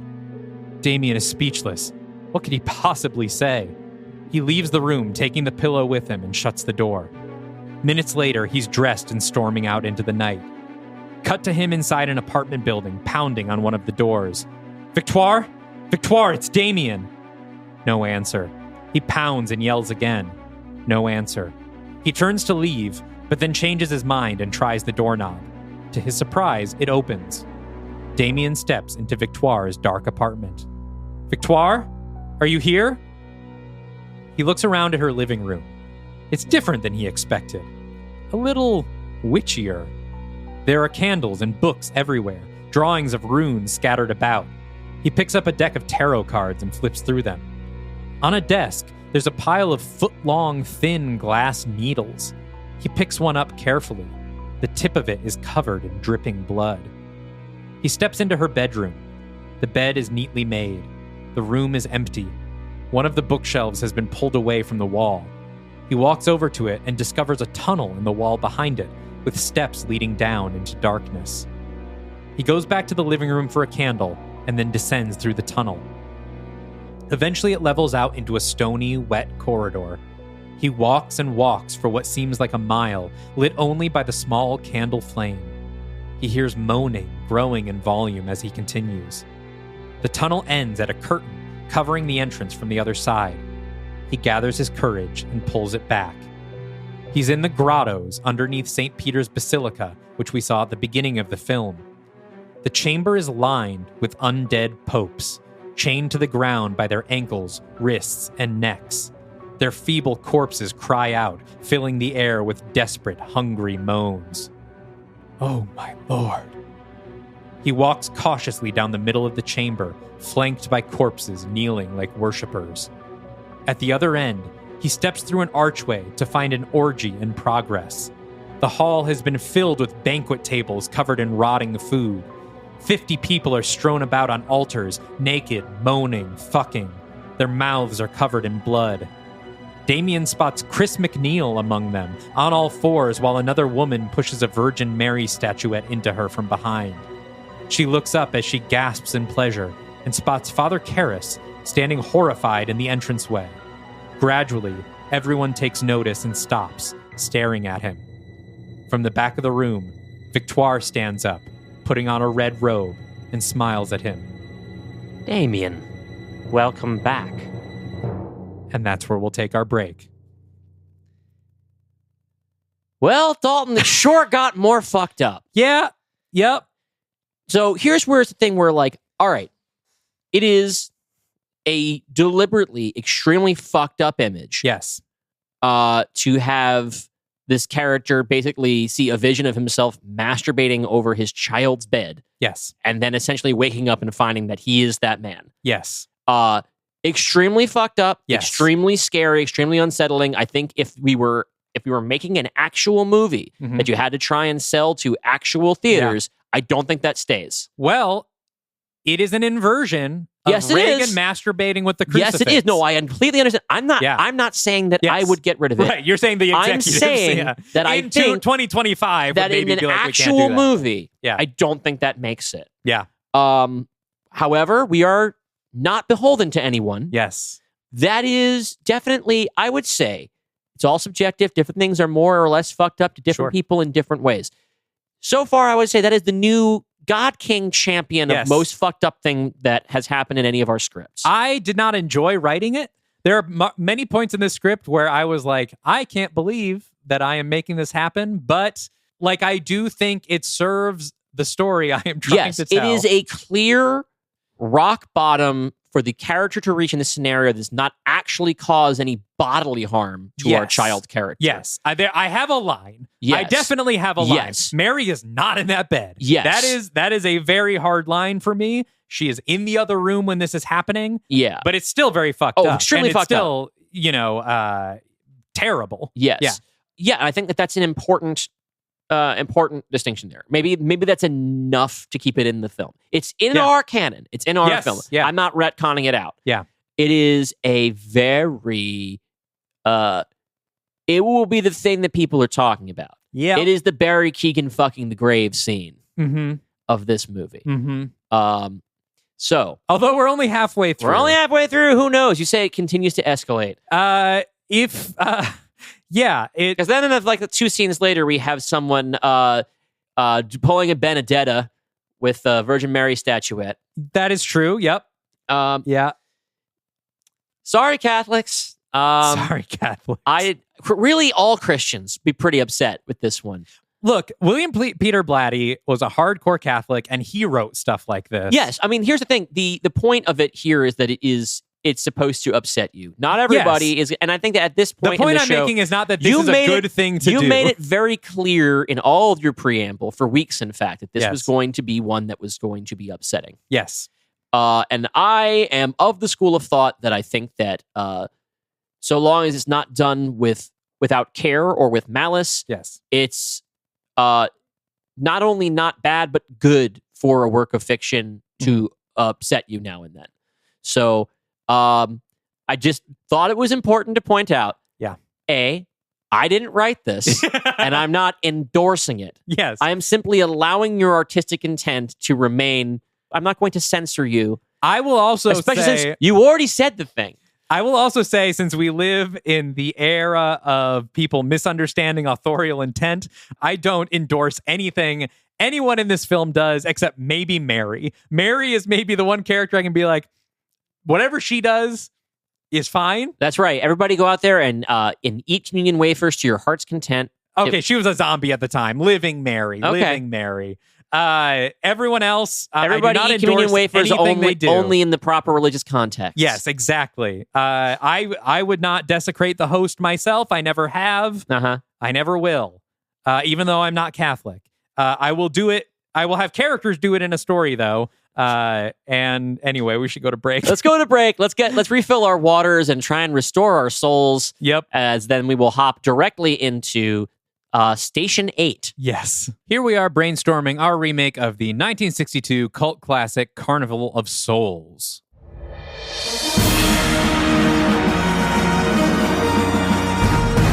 It's a very simple premise. There's this woman who is riding in a car with some friends when they start racing a bunch of boys in town. They crash, they fall off a bridge, and Mary Henry is the only survivor. Death has sort of been chasing her, or like trying to reclaim her. It's a very Twilight Zone thing. I mean, this is 1962. This is the peak of the Twilight Zone era. So you could almost imagine. You don't need Rod Serling to pop his head up in here, but you can tell exactly when he would do it and what he would say. It's like right after she comes up out of the water after the accident, then you would just pan over, and then under the bridge would be Rod Serling smoking a cigarette, explaining, submitted for your approval, one young organist who has had an unlikely brush with death. But sometimes when death brushes you, you brush right back into a place we call the Twilight Zone. That's a very good Rod Serling.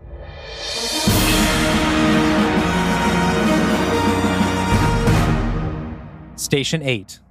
Jesus meets the women of Jerusalem. The orgy of naked, bloody worshippers all stand and smile at Father Karras. What do you mean, welcome back? Victoire cocks her head curiously and steps forward. The worshippers clear a path for her. You don't remember, do you? I was afraid that was the case. Chris McNeil turns to Victoire. His Mary is back, priestess. He told me. It worked. Is this true, Damien? Is Mary alive? Yes, but I prayed for her.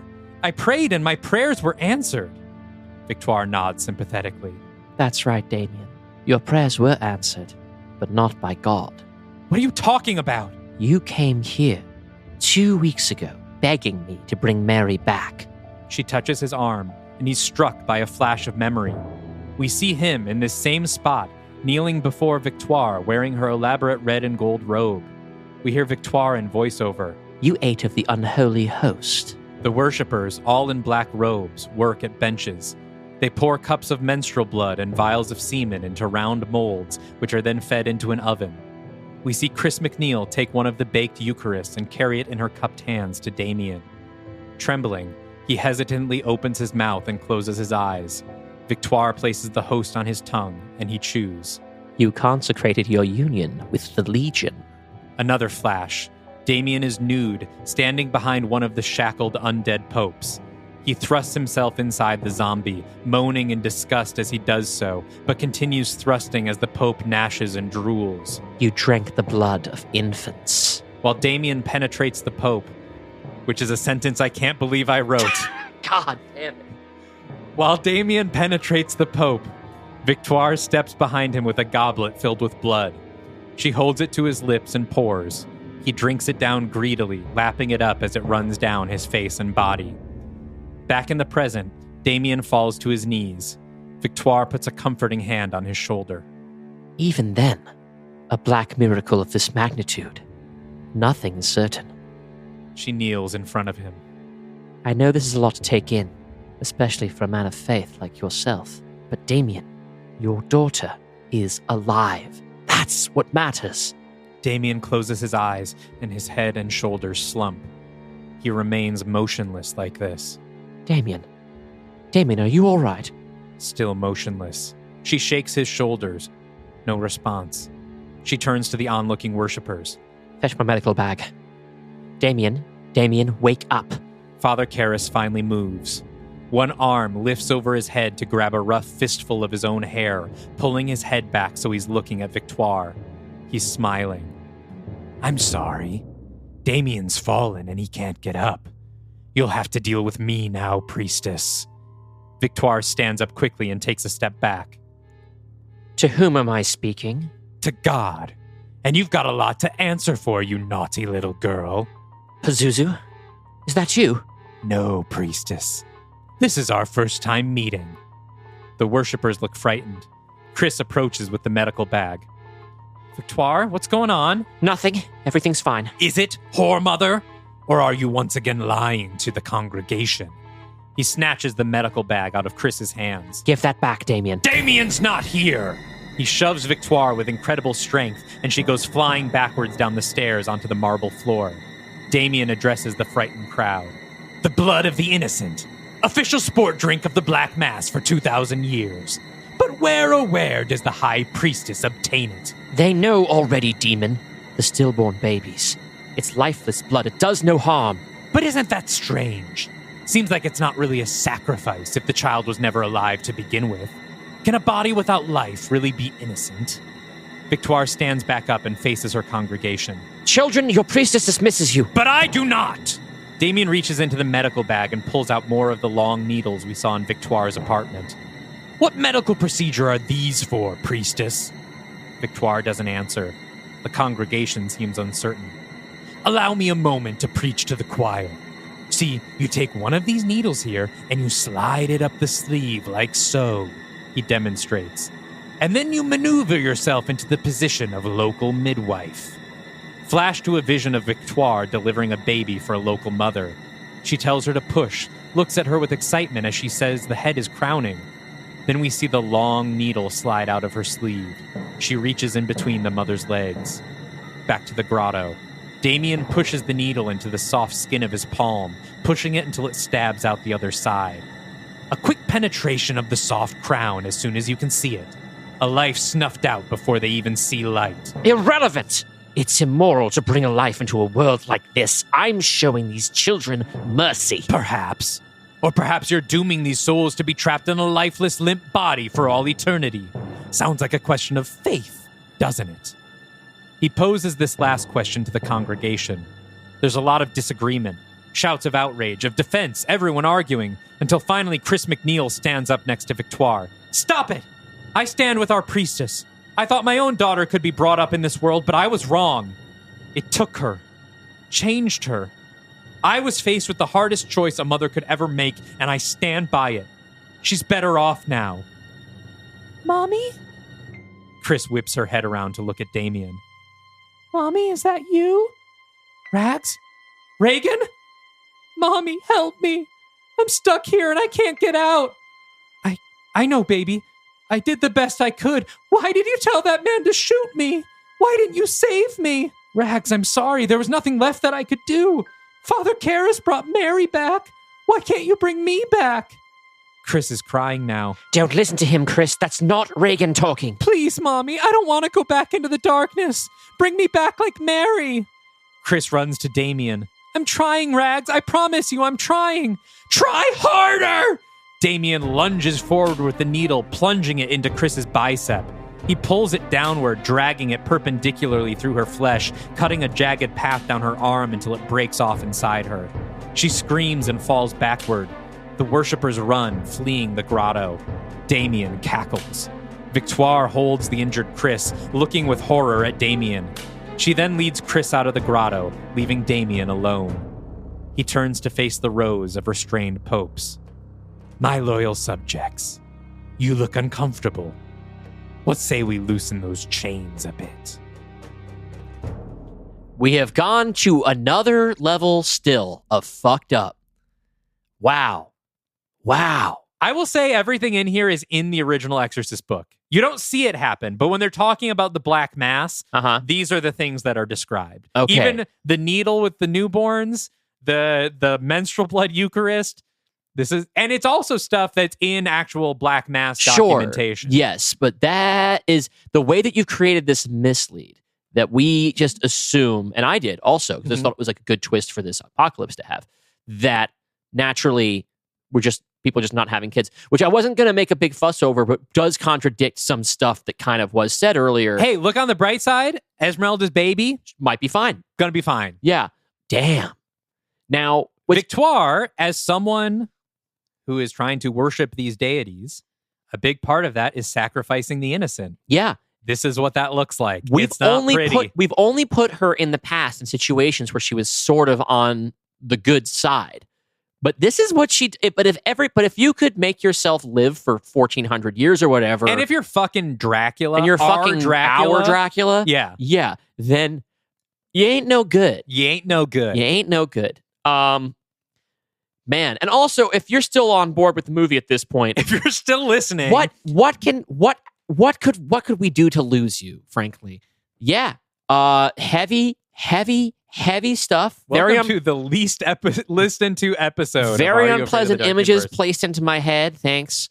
But now we are absolutely escalating, and we have not yet arrived. That was the first chapter of past the midpoint. We are escalating towards something, I'm sure, greater. We are apparently going to be loosing the undead zombies upon Vatican City. Zombie popes, please. Sorry, zombie popes is what I mean. And the zombie popes, my favorite 90s alt band. Yep. And yeah, let's keep rocking. Just a reminder, this is probably the darkest this show is ever going to get. Yeah, Don't stop listening week I to had week. nothing planned for Hell on Earth that would be this dark, and certainly nothing for Field of Nightmares that would be this Yeah, dark. we got Field of Nightmares coming. We got Daniel Radford. She's going to be a laugh We're riot. going to pick you right back up, folks. We just, look, it's Hell on Earth. We had to dive deep. And we, yep. Nowhere to go from here but up. Nowhere but up. Not in this pitch, but... God damn. All right, let's keep digging. Station 9. Jesus falls for the third time. Victoire pounds on an apartment door, and after a moment, Father Dyer, looking like he just woke up, answers. Dr. Devoe, I don't remember asking for a house call. We need to talk about Damien Karras. Father Dyer immediately grows concerned and gestures her in. What happened? I need you to tell me everything you know about his sleepwalking. Dyer looks at the floor. What has he done this time? He attacked Chris McNeil last night, unprovoked, sliced her arm open. Bad. Father Dyer sighs and takes off his glasses, sitting down hard on a lumpy armchair. He gestures toward the couch, and Victoire sits across from him. Has he done this before? How does a Catholic priest have a daughter? This is the question everyone asks first when they meet Damien. He was a Lutheran. He converted after she was born. Yes. But what most people don't know is before he was Lutheran, he was a Catholic Jesuit. From Catholic to Lutheran, then back to Catholic. Dyer nods. He worked at Georgetown University, Washington, D.C. As part of his duties, he tutored a young man named Thomas Kintry in history. 14 years old, bright, just struggled a bit with remembering dates. Then one day, out of nowhere, Thomas Kintry commits suicide. Wrists slit in the bathtub. Leaves a suicide note that accuses Father Karras of molesting him repeatedly in the middle of the night for about a year. The Jesuits got to this note before the police. I was Father Provincial at the time for the East Coast, so I led the investigation. What did you find? Well, I just couldn't believe it. I've known Damien since Regency. He's always been a sullen fellow, but there's none more pure of heart. The idea that he could do that to a boy he cared about so deeply, it just didn't make sense to me. But all the evidence pointed to him. I preyed on it. I interrogated Damien countless times. He insisted he didn't do it, that he couldn't have done it, that he'd never dream of doing it. And I believed him. You believed him. Over the words of the victim himself. Dyer spreads his hands. He has no explanation. I convinced him to leave the church. He became a Lutheran minister in Boston, I believe. Years later, after his wife passed, he came to see me, begged me to let him come back. And you did. It had been years. I did my due diligence, looked up on him, talked to people in his community. Nothing but good things to say. And he still claimed that he had no recollection of the crimes he was accused of. Kept him away from any assignments with children, just in case. Father, Mary's alive. What are you talking about? This is why I came to you. I think that little girl might be in real danger. That's not possible. She was bitten by those things. I can't explain it. But she's back. And he's been keeping her a secret in his apartment. Dyer stands and grabs his coat. We have to go.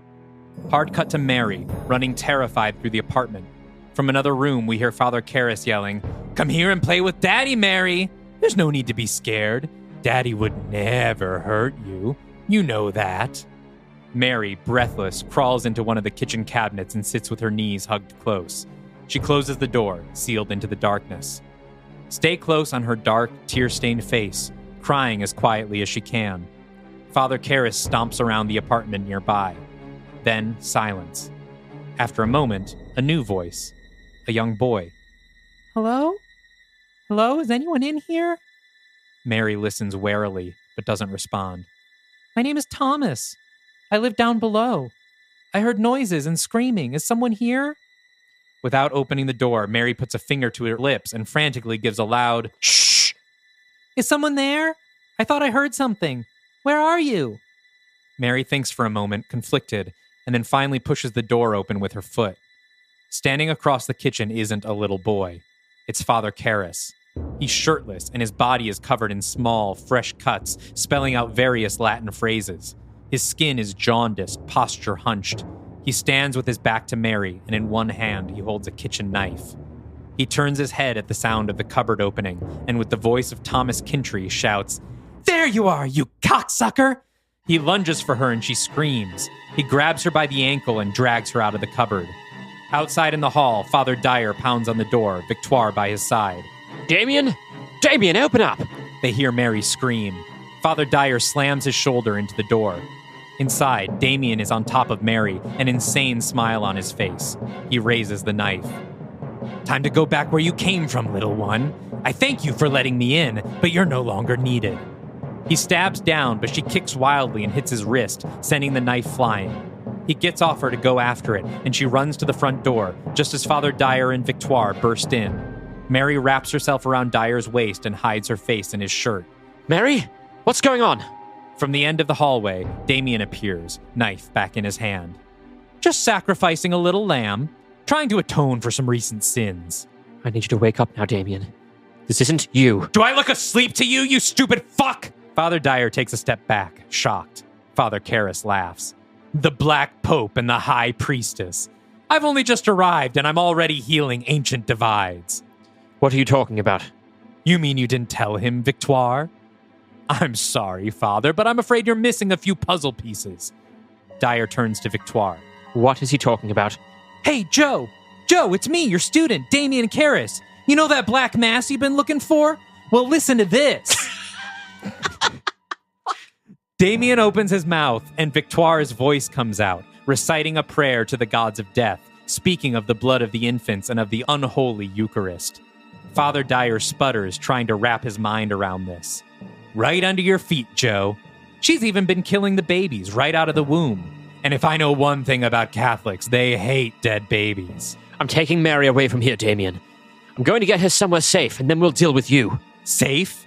The Vatican has fallen, Father. You are the last pope of an outdated order. There's nowhere left for you or dear sweet Mary to go, but hell. Karras takes the knife and pokes it into his sternum, cutting an upside-down cross into his abdomen. Father Dyer's face contorts with rage. He steps away from Mary and advances on Damien. You claim to be of hell, demon? He pulls the rosary from around his neck and holds it in front of him. You still stand in the house of the Lord. You shall not blaspheme in these halls. Karras cowers, finally showing some amount of fear. Father Dyer pulls a glass vial from his pocket and pulls the cap off with his teeth before lashing water at him. Our Father, who art in heaven. The water hits Karras' arm and he screams, dropping the knife. Hallowed be thy name. Karras screams and lunges at Joe, tackling him to the ground. He wraps his hands around his neck, squeezing as hard as he can. Victoire! Now! Victoire runs forward, pulling a hypodermic needle from her bag. She stabs it into Damien's neck, and after a moment, he gets woozy and passes out. The apartment is now silent, except for Mary's sobs. Station 10. Jesus is stripped of his garments. Father Dyer and Victoire stand on either side of Damien's bed, tying his wrists and ankles to the bedposts. They've dried up the blood on his chest and removed his soiled pants, leaving him naked except for a pair of black boxer briefs. Was he telling the truth? Yes. Why? Isn't there enough pain in this world? Look around you, Joseph. Even if your God existed, he carries no power here. We're just staying on the good side of those who do. Father Dyer looks weary, hollow, broken.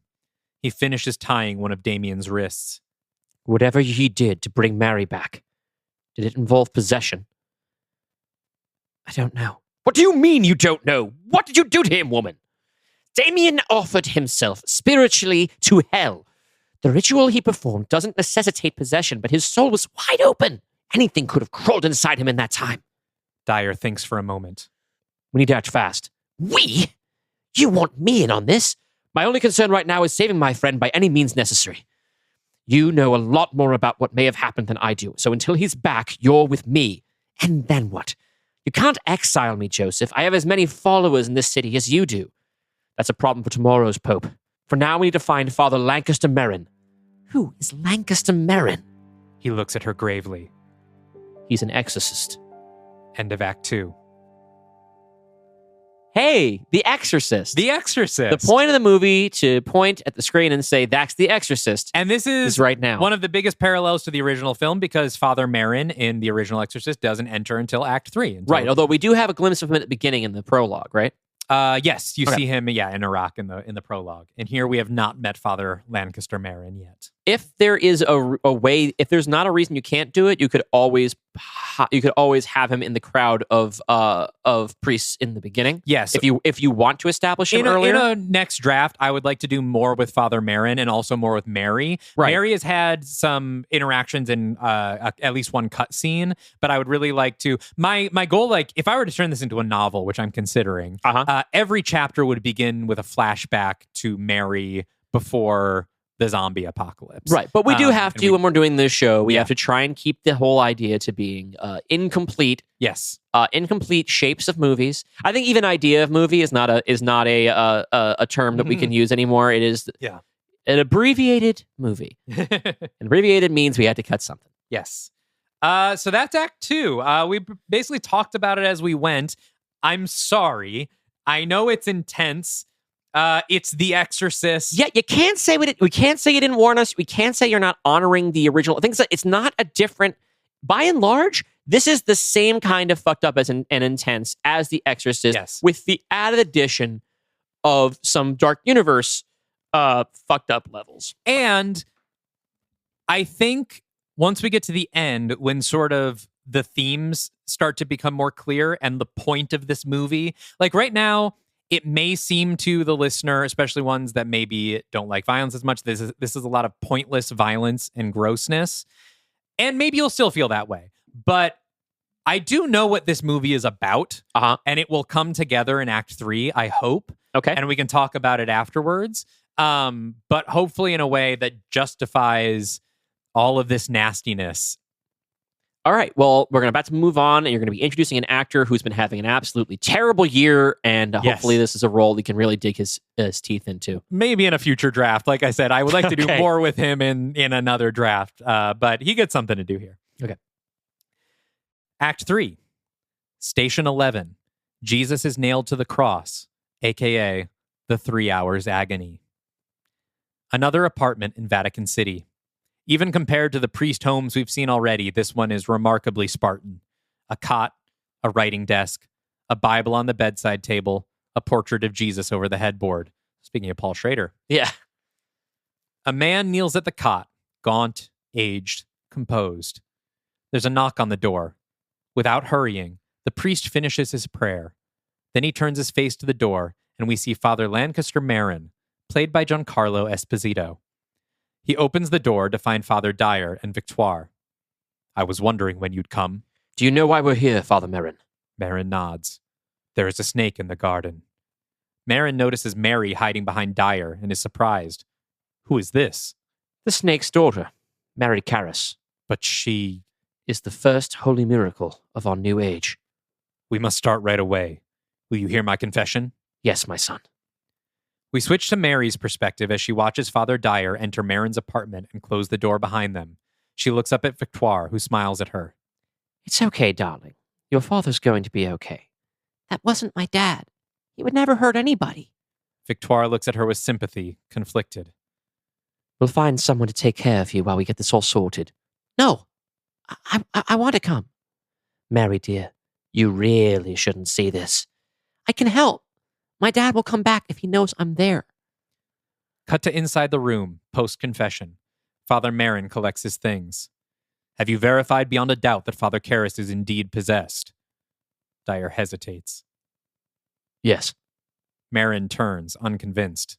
The man was already in a deep crisis of faith, which eventually led him to participate in a black mass. He opened himself up to demons, and a demon entered. Beyond that, I have reason to believe that he's been possessed before. The symptoms listed in the Roman ritual. Speaking in unfamiliar tongues, divulging future events, displaying powers beyond his natural condition. Have you observed any of these? No. But I've seen enough. Marin stands close to Dyer. Father General, I don't need to tell you that performing an exorcism on someone who is not possessed can be dangerous for everyone involved. And I don't need to tell you that I am the Black Pope, the representative of God himself. And you will perform this exorcism, my son. A tense, silent standoff before Marin breaks. Of course. Forgive me, Father. Dyer nods at him tersely and exits the room. Cut to Karras' apartment. The four sit in a living area as Marin prepares. From the bedroom, we can hear Damien alternately screaming, laughing, and making animal noises. Mary is trying to put on a brave face, but she can't stop the tears from quietly falling. Victoire wraps her arms around Mary's shoulders. Father Marin notices. The girl shouldn't be here. She insists, Father. This is not a safe place for a child. Whatever happens next is liable to stay with her for the rest of her life. I'll be okay. I'm not leaving my dad. Father Marin looks unsatisfied, but relents. Do we know the identity of the spirit possessing him? Father Dyer looks pointedly at Victoire. No, I don't. I thought maybe I did, but he denied it. The spirit lies. It's also important to remember that it may not be a demon, but the soul of a deceased person. Right now, either option seems equally likely. Marin stands, dressed in his cassock and purple stole. I'm ready to see him. Father Marin enters Damien's bedroom with Father Dyer behind him. They instantly make a face at the smell. Karras is tied to the mattress in only his underwear, which is soaked through. His thighs are wet, and the mattress around his waist is stained brown and yellow. On either side of his head are vomit stains. At the moment, he's nonverbal. He writhes slowly on the bed, eyes rolling in his head, tongue out and waggling in the air. A low, scratchy moan escapes him. Damien? Damien, can you hear me? No response. Father Marin circles around to the side of the bed, leaning over Father Karras. Damien? Damien's rolling eyes finally land on Marin. He grins and speaks in Latin. Father Marin, so lovely to see you again. Do you know me, spirit? Of course I do. I know all of you. I am the one you fear most. In the darkest of night, you fall asleep with my shadow over you and wake the next morning with my name on your lips. What is your name? Karis slowly shakes his head. You're not ready to hear it, Father. You still cling to what's left of your faith. I need to tear it out of your desperate grip, the same way I did with Father Karis. Father Dyer steps forward. Damien, how long have you been inside of him? As long as I've been inside of you, Joseph. And you, Lancaster, since you were children. But that's not what you're asking. You want me to absolve Father Karis of his sins. Sorry, Joe, but even I can't forgive that. To what sins is he referring? All in due time, Father. Just know that Joe here might be even more of a liar than I am. And when you find out what he's done, it'll make you sick. Damien suddenly lunges against his restraints and projectile vomits into Father Marin's face. Marin staggers backward into the wall, retching, spitting out puke. Damien thrashes on the bed, cackling, still throwing up between bursts of laughter.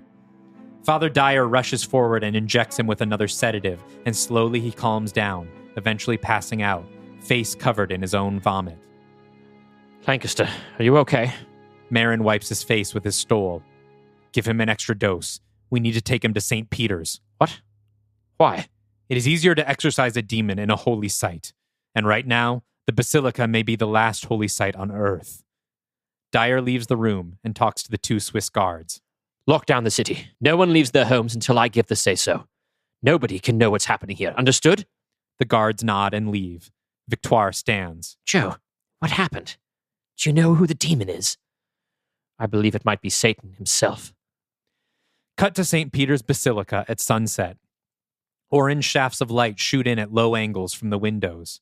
Victoire and Mary open the so-called doors of good and evil. Victoire at the door of evil, Mary the door of good. That would be a background detail for the Catholics in the audience. Dyer and Marin enter, carrying Father Karis by the ankles and shoulders. They lay him down on the papal altar, erected directly above the tomb of St. Peter. Father Marin begins to tie down his ankles with wire. Dyer takes his wrists. Damien's eyes flutter open. Joe? Damien. Damien, is that you? Joe, what's happening to me? It's okay, Damien. We're going to fix you, I promise. I have to confess, I've done such awful things. I know, my son. Just rest. Karis sees Mary sitting in the front pew. Mary, you have to get her out of here. It's okay, Father. She's safe. No, nobody's safe. I don't know what he's planning, but he's dangerous, Joe. Who is he, Damien? The excitement has worn Karis out. His eyelids hang heavy and his head falls back onto the marble. Stay with me. What does he want? Before he passes out, Karis says, Revenge. Cut to Dyer at a font of holy water, cleansing his hands and blessing himself. Victoire approaches and in a cut bit of dialogue tells him that Satan is actually dead. You're as much of a liar as he is. Okay, Joe, but then let me talk to you not as the priestess, but as a doctor. Based on what you told me, Damien has been an extremely ill individual for many years now. This new world we live in, it's enough to break even the sanest among us. I think it is far more likely that Father Karis is not possessed, but has simply broken entirely from reality. And in your professional experience, do crazy people always claim to be possessed by the devil? Priests do. Think about it, Joe. Damien was intimately familiar with the process of exorcism. He was just called in to perform one a few weeks ago. It makes sense that his psychosis would take on the form of possession. And because of that, it's very possible this exorcism you're staging will just reinforce his illness rather than cure it. Dyer whirls on her. And what about Mary? Huh? She was dead, Victoire. I carried her body out of the grotto myself. I don't know. Maybe it's a miracle from your God. Maybe one from mine. Well, Dr. DeVoe, let me present you with an alternate theory. Years ago, my friend was corrupted by one of the many devils we now know for certain to exist. That devil made him do unspeakable things. Then he laid in wait for the world to fall at his brethren's hands. When it did, he brought my friend to your doorstep, where his corruption was finally consummated by your hand. So you do think he did it? Dyer works his jaw, but says nothing. How long have you known? Was it before or after you welcomed him back into the church? I don't need any moralizing from the high priestess. He turns and storms away. Saving Damien won't absolve you of your role in this, Father. No, but it's a fine start. A few minutes later, the sun has set and the basilica is dark. Father Marin stands over Karras on the altar, Dyer kneeling beside him. He begins to recite the ritual of exorcism. As Marin speaks, Karras stirs. He starts to writhe and moan on the altar, licking his cracked and bleeding lips slowly. He looks at Dyer. Did you tie me down so you could fuck me, Joe? I know you've thought about it. Priest to priest. I can see it in your heart. And you know I'd like it too. Or would you prefer the other way? Damien sneaking into your room at night like he did with Thomas Kintry and taking it from you while you pretend to sleep. Be silent! Father Marin splashes him with holy water and he screams. Marin takes out a golden crucifix and holds it over Karras. Don't you dare put that thing near me, Lancaster, or I swear I'll shove it up your cockhole. Marin continues to pray, Dyer joining in for the parts that must be spoken in unison. Mary watches from the pews, shaking off Victoire when she tries to shield her eyes. She insists on watching. Karras starts to thrash more violently. He pulls one arm against the wire, straining against it with so much force that Dyer shouts out to Marin. Marin tries to stop Damien, but before he can, Damien's elbow bends the wrong way with a loud snap. The priests scramble to push him back down to the altar. Instead of screaming, Karras just laughs. It is nothing against the flames of hell. You'll see very soon. Marin feels Damien's pulse. It's racing at over 200 BPM. His heart will give out. Dr. DeVoe! Victoire rushes to the altar to give another dose of sedative. It doesn't seem to have any effect. Marin and Dyer resume their prayers, this time with Victoire standing there as well. Mary approaches the altar slowly. Karras looks at her, his face softer, looking more like himself. Mary, honey, tell them to stop. They're hurting Daddy. You're not my daddy. I'm okay now, sweetie. I swear it's all over. Let's just go home, okay? We'll make mac and cheese, and you can put as much ketchup on it as you want. My dad would never do the things you do. Karras grins again, the grin of the demon. He laughs. You don't know shit about your dad, you mouthy little cunt. Victoire, get her out of here. Victoire doesn't move. Father Karras? What are you doing here? What time is it? Victoire, get her out now. She has a right to know. Not like this. Does my mom know you're here? Wait, what are you... Karras starts to cry, still in the voice of Thomas Kintry, shouting and sobbing so hard that even Father Marin stops praying and backs away. Father Dyer storms around the altar to Mary. Damn you, Victoire! Mary, don't listen to him. He lies. Everything he says is a lie. Karras stops crying and speaks in his own voice again. Thomas was just a little older than you, Mary. This was before you were born. He molested that little boy over and over again until he killed himself. Now does that sound like something your daddy would do, sweetie pie? Mary is silent. He's lying, honey. You are the liar, Joseph! You covered up for him. You didn't tell the police or his new wife or anyone in the church when you let him back in. And when Mary's poor mother found out, she killed herself just like Kintry. I didn't believe it. Not Damien. It couldn't have been Damien. Then who else, Father? Who else could have killed Thomas Kintry? Dyer whirls around, his face worked up in rage, and rushes the altar, grabbing Karras by the shoulders. You did, you foul beast! Get out of him! Get out of him now! He slaps Damien over and over again as Damien laughs. Marin and Victoire grab Dyer and pull him off. Stop it, Dyer! He's provoking you! We must rest. We'll resume once you've calmed down. Dyer sobs and walks down the aisle away from the altar, followed by Victoire and Mary. Marin stands and watches them. Is your faith shaken, Father Marin? Marin turns to him. In man, perhaps. Not in the Lord. Never in the Lord. You're a good man, Lancaster. I've searched your soul for darkness to exploit, and there's none to be found. You've lived a life of kindness, charity, and servitude. It's why I have to kill you first. We are delving more explicitly into the darkest territory here. Yes. It is, funny is the wrong word. It's interesting to me that you were talking about how, like, you did not intend for this to get, like, heavy or topical. Yeah. But now this is very much the story of the church reckoning with its history of hiding abuse and covering for abuse and simply moving people around to protect abusers. And tears down the character Father Dyer, who maybe up to this point we've seen as a pure or, it's Hugh Grant. He's affable. He's funny. Right. And then we find out that he covered for Damien to get him back into the church. Yeah. And didn't tell the police and didn't tell his wife and all these things. Right. And he has the cover of being, he has a little bit of plausible deniability, right? Mm-hmm. But it definitely, it makes it's very difficult at this point as an audience member, Mm-hmm. right? The only question is, was Karras possessed when this happened, Mm-hmm. right? But there's no doubt for us that it did happen. Yeah. And that and there's not a lot of doubt that Dyer knew but didn't want to know that it was him. Yeah. Which is how a lot of this stuff happens. Yeah. Right? It's just a matter of but you don't know, or you just don't want to hear it aloud, or you don't want to accept it.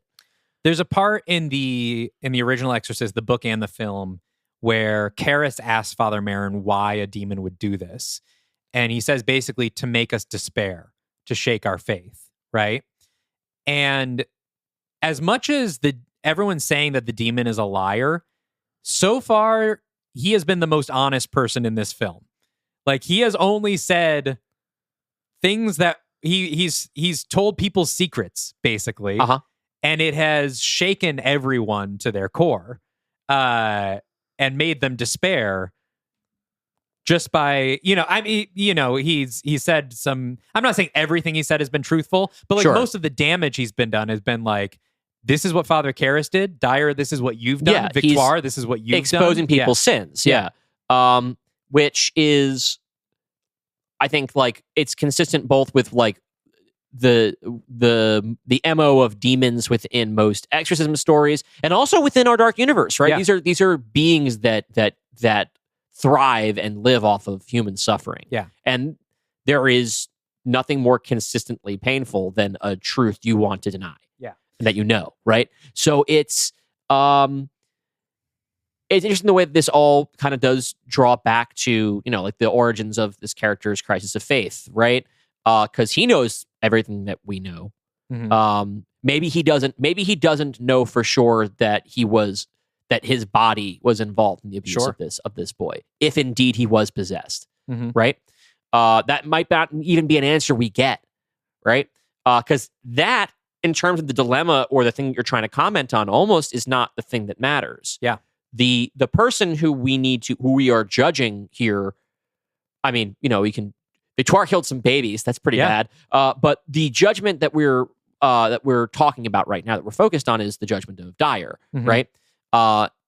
And that's, at this point, that's pretty damning. That's pretty much set. And that's really, like, when we talk about abuse of power and cycles of abuse like this, the sort of safety net that people who abuse these positions have is the security of knowing that they will end up being protected. And that's not to say that the abuse itself is not a horrible, horrible thing. Sure. But what perpetuates the abuse is the code of silence. Yeah. And that is, in its way, a greater and a more terrible sin, Mm-hmm. because that's what allows the system to continue. Yeah. That makes Dyer really quite the villain here. And he's a very powerful figure in the church. Yeah, and very powerful. And he will occasionally, we see when he puts his foot down, that he will wield that power. Yeah. Confidently. Yeah. And so there's sort of a question as to how do we resolve this, right? Everything's gotten everyone has so much blood on their hands. Mm-hmm. It's almost doesn't matter that it's the end of the world. And I like that about this, where, like, the backdrop of this has intensified all of these stakes. I think it's exactly the kind of thing that we want to be doing in this phase, right? Where we can tell these stories that have a beginning and middle and an end, and just like a Christmas movie immediately increases sort of emotional stakes around any kind of story you put there. An apocalypse story, it does that in a very different direction, but and in a much greater way. So, one thing that I thought of when I started this is, exorcism movies are a whole cottage industry now. There's endless exorcism movies. Yeah, The Exorcist really is a movie that created an entire genre of movies. And unfortunately, a lot of them suck because a lot of them, the lesson they take is just like, ooh, like they focus on the gore, which I know is like a lot for me to be saying right now, given how nasty this movie has been. But they really put an emphasis on just like the supernatural and the girl walking on her hands and, backwards and crawling on the ceiling and stuff. And like, ooh, isn't that scary? But the reason The Exorcist works, the original, is because there is a real emotional weight to it. And that's what I wanted. I wanted mine to be scary for emotional reasons on top of the grossness and stuff, but use that to amplify like this exorcism scene. Our big climactic exorcism has begun, and pretty much everything that's happened has been psychological or like emotional in nature. There wasn't nothing supernatural happened in that scene at all. It has just been character conflict coming to the surface. Yeah. And hopefully it still felt climactic. Absolutely. Listen, I'll tell you a thing that like, that my issue with exorcisms, I talked about this in the first episode of our bonus pod, I think, way back in the day, is that I don't find it to be interesting when the battle with evil is just, I have the right magic words, and if I say them emphatically enough, yes, I can get rid of. That's not at all what's happening here. This is a battle of, and I know that's not always what's happening in an Exorcist. Like, I'm not trying to. It's not even what happens in The Exorcist, which is what's good about it. Yes. It's a battle of wills. Has to make a sacrifice. Yes. He has to kill himself to kill the demon. Yes, and it's not just a battle of like a battle of faith, but it's a war of wills. Yeah, and it is a matter of can this being break me emotionally? Yeah. Before I can perform this ceremony that requires my entire will. Yeah. And you have this here. It is really, as much as I do still think this is an episode I will not revisit often, it is doing the job of a movie called The Exorcist. I'm glad. All right. Station 12. We're getting there. Station 12. Jesus dies on the cross. Dyer, Marin, Victoire, and Mary gather in silence in a side room in the basilica. Marin prays. Dyer stands in the corner, head down. Victoire once again takes on the mother role, wrapping her arms around a practically catatonic Mary. Dyer turns to see this. You get your hands off her, you monster. You focus on your so-called exorcism, Joseph. I'll comfort the child. Comfort? You kill infants. You're worse than the demon. Marin steps in between them. Stop. We are here to cleanse the spirit of Father Karras. All other trespasses, no matter how severe, must be put aside if we are to win. Father Dyer, the beast is trying to derail you from your holy task. When we go back in there, you must heed no voice but that of the Lord. Do you understand? Dyer nods. Marin looks to Victoire. I think it's best if you two stay in here now. I think you're right, Father. Cut to some time later. Could be minutes, could be hours. Marin and Dyer stand over Karras in the candlelit basilica, holding their crucifixes and shouting, "The power of Christ compels you." Karras writhes in pain, panting and shouting. Marin splashes him with holy water again, and he screams. But this time it's different. His back arches to the sky, every muscle tensed. His eyes fly open. He stares blankly at the ceiling and softly whispers, "My God." He goes completely limp on the altar. Dyer rushes around to check his pulse. Is he dead? I can't tell. There's a pulse, but it's faint. Marin sighs and takes the opportunity to relax. The holy water seems to be the most effective. Will you refill it? Yes, Father. Dyer walks off with the glass vial, leaving Marin alone at the altar. He turns his back to Karras to consult his Bible, resting on a table next to him. On the altar, still with his eyes closed, Father Karras smiles. Suddenly, his arm shoots out, stretching toward Father Marin. It's stopped by the wire wrapped around his wrist, but only for a moment. Father Karras continues to push his arm forward, letting the circle of wire cut into his forearm, pushing up his flesh like a rolled-up sleeve. His bloody, skinned arm manages to grab Father Marin by the cassock. He yanks the old man backwards on top of the altar and bites into his jugular vein, tearing out a mouthful of flesh. Marin flails and gasps. Karras lets him drop to the floor, chewing on his neck skin and swallowing it. Father Dyer enters and drops the vial. It shatters on the marble floor. No!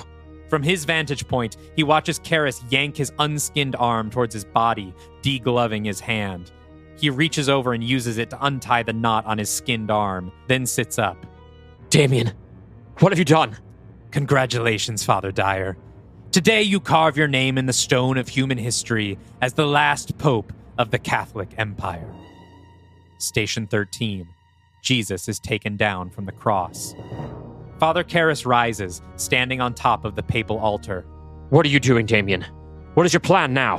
There is no Damien, Joseph.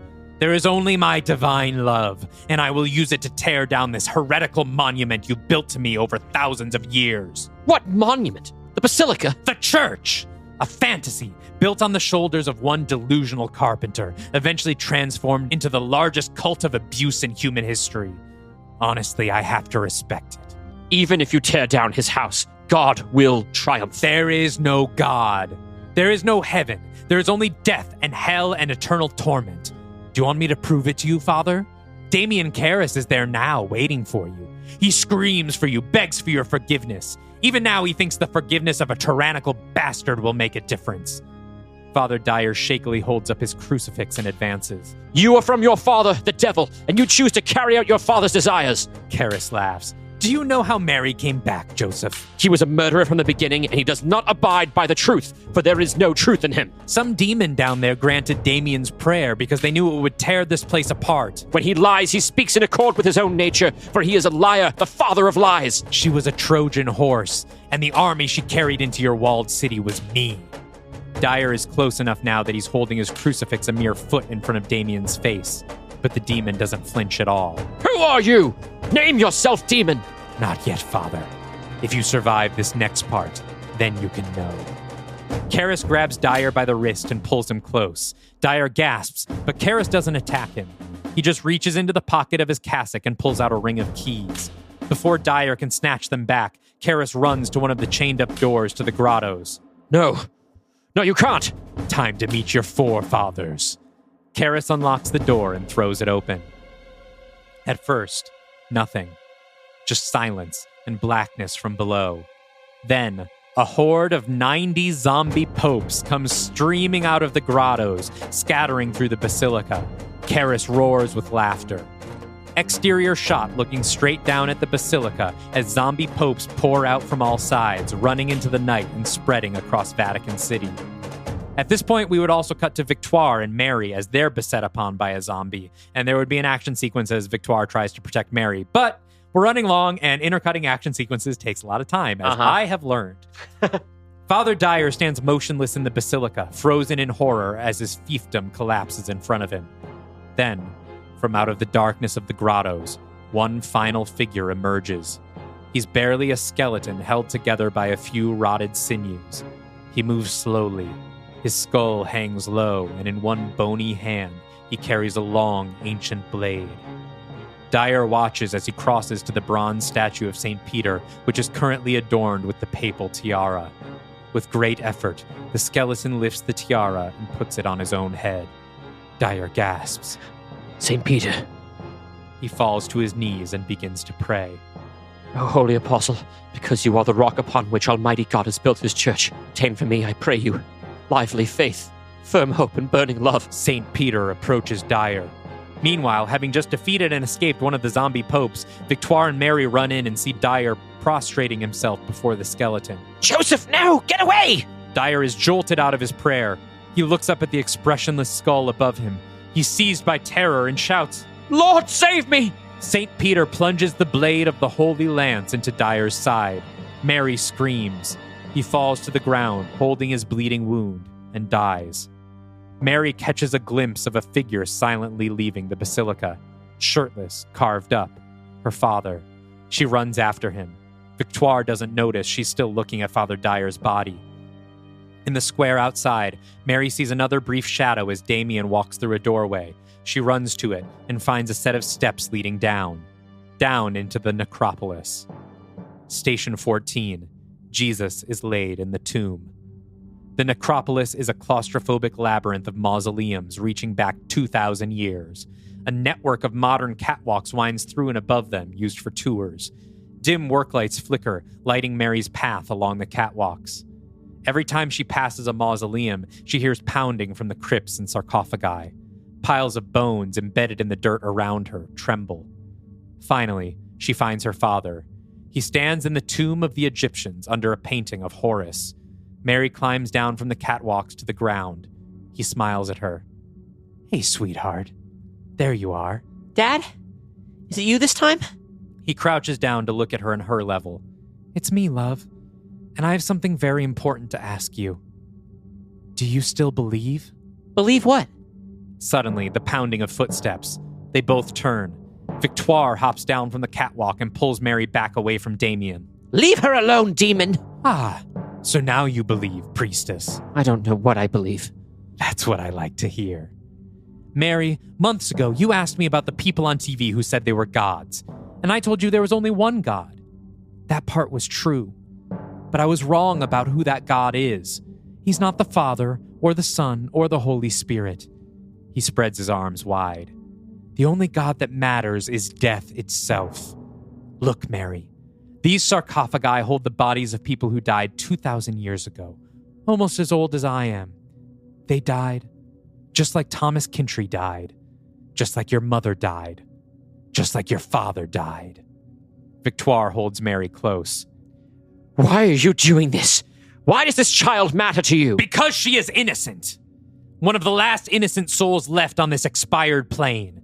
The curtain has fallen. The ruse is over. She must know that there is nothing in this entire universe but pain and suffering and eternal torment, so that she doesn't make the same mistake I did of believing that there was more above us, believing that forgiveness and love would change a single motherfucking thing. You're not a demon, are you? You're a person. The soul of a dead person. Haven't you figured it out yet, you stupid bitch? He spreads his arms again. His eyes roll up into his head, revealing only the whites. I am Yahashua, the Mashiach, better known to the world as Jesus of Nazareth. Station 15, the resurrection of Jesus. You're crazy, Damien. One at a time, Karis's eyes roll back into place. I am, priestess, but not for the reasons you think.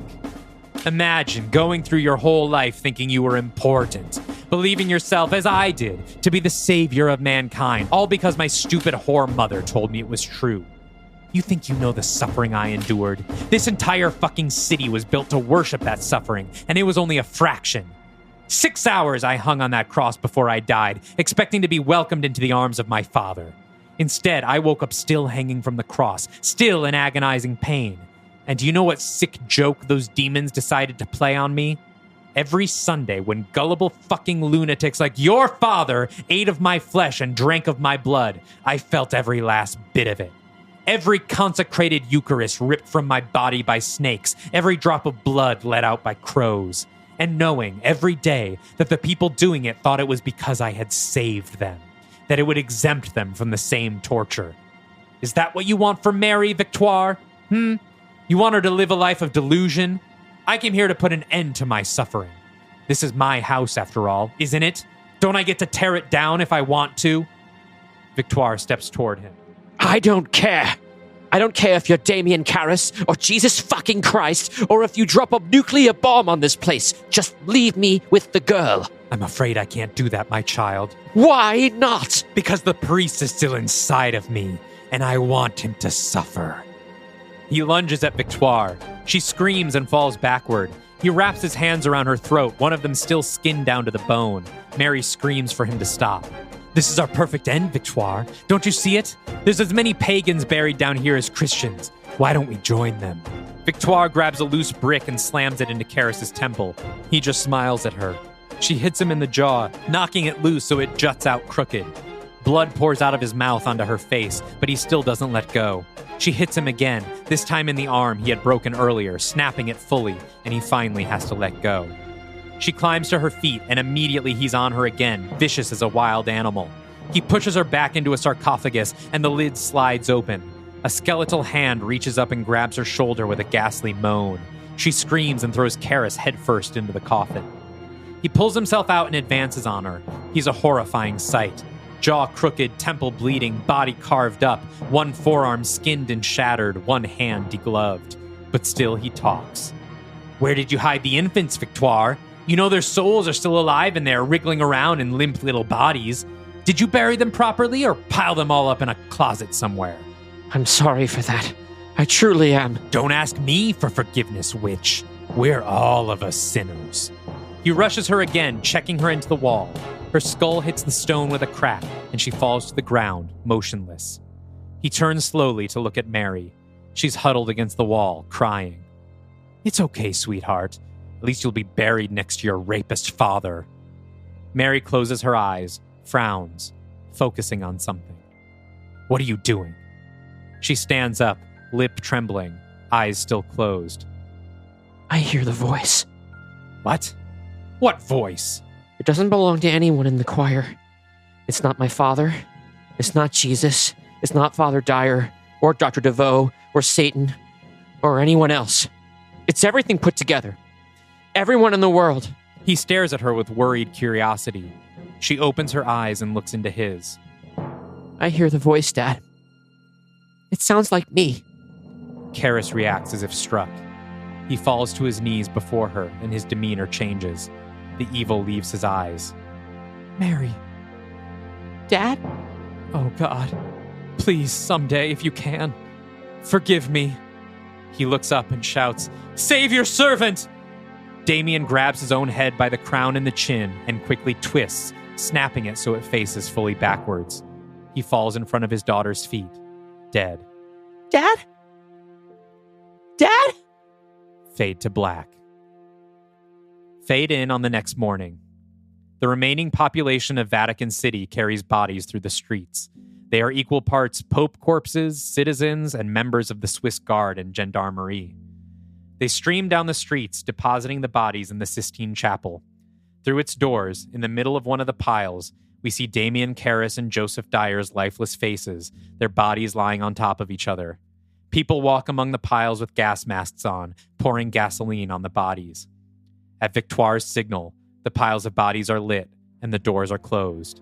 The Sistine Chapel burns. Mary walks with Victoire across St. Peter's Square, where they're met by Chris MacNeil. Mary, this is Chris. She just lost her daughter a few weeks ago. Hi, Mary. It's nice to meet you. Hi. I'm sorry about your daughter. Me too. She was about your age. Her name was Reagan, but everyone called her Rags. Mary laughs. I like that name. So did she. Mary, would you like to come stay with me? I think maybe we could both use some company. Okay. Is Dr. DeVoe coming too? Chris looks at Victoire. No, love. I think I'm leaving the city for a while. My real home is elsewhere. Mary nods. She doesn't say goodbye. She just takes Chris's hand. Victoire watches the two of them walk away, chatting about favorite games and snacks. The camera rises. The Sistine Chapel is burnt almost to the ground. Beyond the walls of Vatican City, there is nothing but death. Cut to black. No post-credits scene. No, I thought for a moment there might be one showing where Victoire is literally going. I will sum it. I almost wrote one, but the script was already long enough. Mm-hmm. I was going to have a scene of Victoire going to Iraq and finding the statue of Pazuzu that they find in the original Exorcist. And she would pray to Pazuzu, talk to him, be like, I need you to tell me, was Father Karras actually possessed? And he would be like, I'm not telling you that. It's too fun for you not to know. She then asks, or somehow it would come out that Dracula is still alive, and she'd be like, what? And she's like, yes, he owes me Nick Morton's soul, just to kind of tease up the stakes for Hell on Earth. But that's all it would have been. Sure, and it does feel it is something where it's like, I understand this is the nature of what we're doing here, but also like the old Dark House, doesn't really feel like... Doesn't really, yeah. But maybe we add that as a post-credit scene to whatever, to the Waterworld stunt spectacular.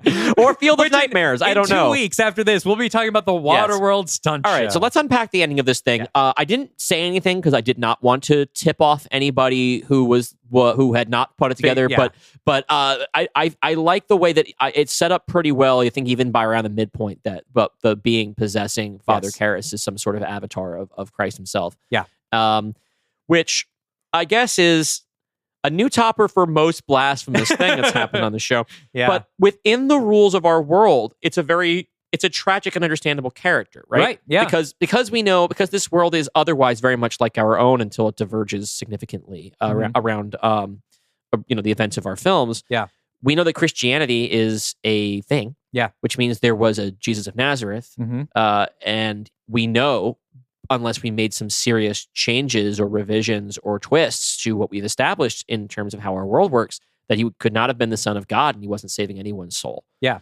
And that he went to hell. Yeah, and he would, like everyone else, he'd go to hell. And your addition here that his hell was experiencing basically the Eucharist every time it was done. Which explains the transubstantiation Yeah, it is literally at the beginning of the happening. film. Yes, it is literally happening. To me, it's not just a good body horror thing. His story here, and you leave it ambiguous, it may not in fact be him. It could just be that Karras is crazy, right? We'll talk about that in a second. Yeah. But this is, as we built up to, this story is about a reckoning for the church. Yeah. And I think that it's not an uncommon feeling for a lot of people that the church as an institution is in itself sort of an affront to the God it worships. Yeah. That it is responsible for a tremendous amount of death and pain over the course of the past nearly 2,000 years. Yeah. We're coming up on the bimillennial of the church. Yeah. Right? In 8 years. Before we go further, I should do the trigger warnings. Oh, sure, go. If you've just come here from the beginning, here's the trigger warnings. This one's intense. I'll try to remember them as much as I can. First off, blasphemy. I will be desecrating religious symbols and figures in ways you've never dreamed of. Bodily fluids and waste of all kinds. If you're sensitive to vomit, piss, shit, any of those, beware. Racist iconography. I referred to this without context. Here we go. A statue of Jesus gets desecrated by painting him in blackface using excrement and menstrual blood. Sorry to just throw that at you as you've come here from the beginning. Child abuse. A small girl will be both verbally abused and also attacked by her father with a knife, although she will not be physically harmed. In addition, there will be the threat of sexual abuse when an adult man ejaculates onto her bed while she is not in it. That is key. Necrophilia. A man will have sex with a restrained zombie. Infanticide. There will be discussion of babies being murdered before the birthing process is even over. Needles. Those babies will be killed by needles, and a woman will also be stabbed with one. Child sexual abuse. It is revealed that one of the priests in the film repeatedly molested a young boy until he killed himself. The molestation itself is not described, but we will hear the boy's voice come out of the demon's mouth later as he seems to react to the molestation. Yeah, that's a lot.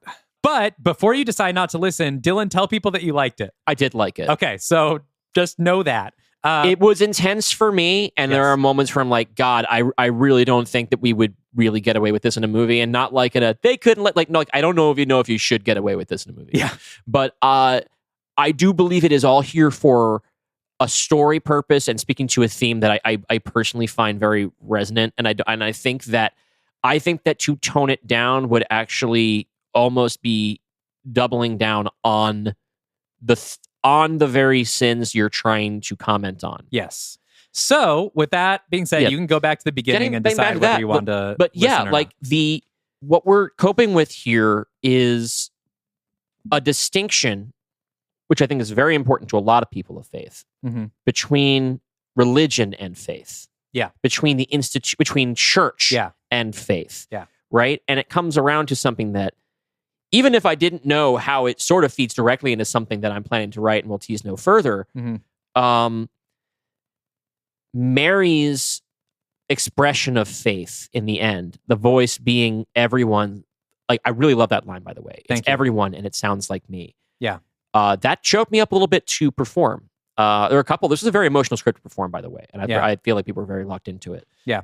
It is, to me, a sort of very humanist message. And this is a question, is like, what is it that you believe in? What is your God? Yeah. When they're, especially in the face of, in this story, knowing pretty confidently, like, all the evidence points not even to there not being a God, but to there being a God that hates you. I find that the moment of faith that saves the day is something that's sort of, there's a lot of different ways to read it, and my way of reading it is the way that I would probably read it, and this is just a Rorschach test for faith, but is that she's choosing to believe in herself and in people, and in just like the notion of good, from wherever it might come. And that is, to me, always a very compelling thing. And I think this is a hell of a role for, was she 8? 10. 10? She reads a little young for 10, I think. Yeah, But, I think between 8 and 10. yeah, I would say almost like 6. Oh, wow. Yeah, but I mean, there's lots of, I don't know if you'd have to, I think it's a matter of having to edit some of her dialogue. Yeah, I would rather edit her dialogue to make her 10. Not only because you don't want to put an actor through this, is I Yeah. don't think you would find an actor who reads a 6 who could do this role. But yeah, I don't know. I found it very compelling, and it did not end in its way a little bit hopeful. And I think that's something that we try to do here, and that also is consistent with the Exorcist films. Yeah, I mean, the good ones. What I wanted to accomplish here is like I said, like that message of what do the demons want? They want you to despair. They want to shake your faith, right? And in the original, that's faith in God and good in the world. But here we kind of have a trinity that I built out, which is not only your faith in God, but your faith in the church and your faith in the adults around you, right? There is like, from this child's perspective, your parents are God. Right. They are the final authority in your life. Yeah. And there's even the church is God to you. There are all these things that you are being brought up to put your faith in. Mm-hmm.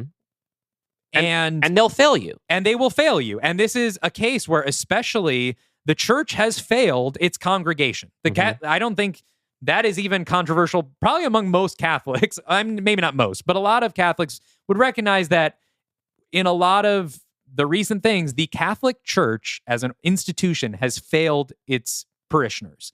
Father Karras is also a microcosm of that, just as a parent. Mm-hmm. And Mary is has every reason to just collapse into despair. She now doesn't know if God is real. She doesn't know if her father is evil. She doesn't know if the church is evil. Father Dyer, Victoire, all these people around her. But still, she, like you said, has faith in the good, maybe even God, if you read it that way. Sure. If you read her saying, I hear the voice that way, that it could be a spiritualist kind of God that comes from everywhere. Yeah, exactly. It's not a person, but it's everything. You know? As a person who also have to look at this at like, we are creating mass entertainment. Yeah. Right. That is something where anybody watching can find whatever it is they believe in it. And I think that's not a middle of the road hemming and hawing thing. Yeah. I think that's the point. Yeah. Right. It is. Listen, it's hard times, Daddy. Yeah. Right now, faith is a thing that's in short supply. I mean, for me personally, even if it's not religious faith, it is nothing that I believed in when I was 18 gives me comfort today. Yeah. Nothing. With the exception of the little creature comforts of, and really still love Star Trek. I still love I fall asleep these days to the patter of Aaron Sorkin's dialogue in The West Wing. I don't believe in it anymore. You have to find the things in you that keep you going. Yeah. And that's what Mary does. She finds whatever it is in her that keeps her going that's not externalized upon her, you know? Yeah. So I don't know. To me, it is, I had predicted that this was not going to be one of my favorite of your pitches. Yeah. And once again, even though I don't think it's one I'm going to want to re-listen to for pleasure in the future, I think this is among, if not your strongest solo pitch. I think this is I think that you've put a lot into this. Mm-hmm. I think it's interesting that it took us this long to get into this sort of part of your palette as a storyteller. Yeah. There is a truth to this story that strikes me harder than a lot of your other work, save like Black Lagoon. Mm-hmm. Like if I was to have, and I want you to understand that I'm saying this in like, I love you and your work. Yes. There is a sort of, EC Comics, Tales of the Crypt style distance sometimes between you and what you write. Sure. That becomes that distance between what you write, I think, and everyone's different. But for me as an audience member, and sometimes it's just in sort of you sometimes go with a more theatrical characterization, and sometimes it's just you're having fun, and that's what we're here to do as well. Yeah, this one to me has a flavor to it that I think is really important in anything to be great, which is that it feels like I am reading something that is personal to you. Yeah. I mean, one thing I don't have, like I said, I had to run I was not raised Catholic. I was raised Protestant. I had to run a lot of this stuff by my fiance, but I've talked about, I think on the show or on the Pope's Exorcist bonus pod, how one of the things that makes the original Exorcist movies great is that William Peter Blatty believes this shit. Absolutely. And that's why a lot of people get it wrong, because he is a stone cold Catholic and he believes this could happen to you. I am not. I am an agnostic. And so I approached this, and that is something that was very hard for me growing up, to like lose my faith and become agnostic. My mom had a big problem with it, you know. Oh, what were you raised with, by the way? We've never talked about Started Presbyterian and then Methodist. Okay. And I kept playing in the Methodist church band, like even after I was agnostic, just because I liked playing music. But so I was around that stuff a lot. The idea came to me pretty late in the game that like I should never make it clear whether or not he's possessed. Because if I say yes, it's almost an easy out. Yeah. It's too easy of an out. But I don't want to say no either, because I want people to, much like faith, look at it the way they look at it and decide for themselves whether there's three options. Either he did that shit on his own and then got possessed during the course of this story and it got exposed, or he's been possessed since way back then and the fall of Earth has just brought it out more, and you know, whatever thing he did, or he's never been possessed and he is just a very seriously ill individual. Yeah. And I think that the Dark Universe is a great place to tell a story like that, because it doesn't give you that sort of cop-out thing. Like, you know, I'm fond of, say, Everything Everywhere All at Once, right? Yeah. I got a tattoo. Yeah. The only thing about that movie that kind of gives me a little bit of pause is the way that by the time it's over, you sort of get the out that none of it happened. Yeah. That only the universe where she reconciles with her daughter, that the core one is happening, and the rest is all sort of this hypothetical thing happening in her head. I hate when stories do that. Well, that's what I like. But this doesn't do that, because even if it has an ambiguity, still got fucking zombies in it. We're not pretending that we can't do that stuff because that would make it a kid's story. That's what I love about the zombie backdrop, is like right from the beginning, we established this could happen because zombies are real. Mary really does come back to life. Yes. That is a miracle of some kind. But like Victoire says, it doesn't mean he was possessed. No. But she does come back to life. Supernatural shit happens. And it brings us back into a thing that we were talking about being a theme in this story, but is also key to exorcism stories, which are frequently about characters whose job is to discern the real from the myth. It is about the necessary kernel of doubt and skepticism that is built into faith, which again, I just think makes this feel... We write these very quickly, right? This does not feel... Even some of our better ones, they have the feeling of, okay, well, you wrote that over in 2 months or however long. Doesn't feel... This one really does not feel that way. This feels very well baked. Thank you. Because it's not just a story that works on the story level. It's not just characters I'm interested in. Obviously, this is my first read of it, and I don't know if there will be another one. And people can push back against this if they want, but I don't feel as if there's any dissonance in here. Everything feels as if it's serving the same purpose. It's very harmonious in this way. I would say novel would be the route, because no one's making this film. Yes, I think if I do something with this, which I would like to, I think a novel would be the best format for this. Broken into 15 chapters, right? I wanted to ask you about this. At what point did that become a device in the story? Was it something you were building towards, or something that halfway through you decided you were going to build the story around? Or is it just... some of these captions do really line up very well with the events that occur within them. Yeah, it was... So what was the process there? So like I said, I came up with all the Act 1 stuff a long time ago. The Station of the Cross thing came later, but definitely at least a year. I think I got the idea when I was in France and saw Stations of the Cross thing. I was like, ooh, what if I structured my Exorcist around this? And I was like, well, maybe that doesn't make sense. But then when I looked at the Stations of the Cross and what I already had, I was like, you know, these dovetail pretty well. Right. And then I think the stations actually even helped inform me what to do next. Right, they created a couple of road signs for you. They were kind of like little 5-word prompts, you know, like of, you know, this something tangential to this has to happen. That all, of course, climax with the resurrection of Jesus when we find out that the spirit, if it exists, is Jesus Christ. Yeah. So it all ended up, they kind of just dovetailed well as I was coming up with everything together. Well, Dalton, I don't really have much more to add about the script. I think you did a really good job here. Thank you. I know it was a heavy one. I'm sorry. From here on out, we're going to have more fun. Daniel Radford, Field of Nightmares, Hell on Earth. I can promise there will be no child abuse.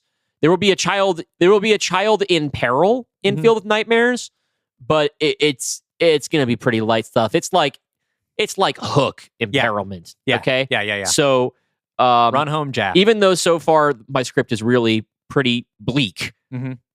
It is not going to be anything near this, and it's also going to have jokes, and the premise itself is inherently funny. I would say that in the history of this podcast going forward, you will never hear something as dark as this. I would be really very, very surprised. I don't know how either of us could write anything darker. No, but, I mean, I don't. I would be very, yeah. So with that in mind, let's give some thanks to some individuals who will maybe be canceling their subscriptions.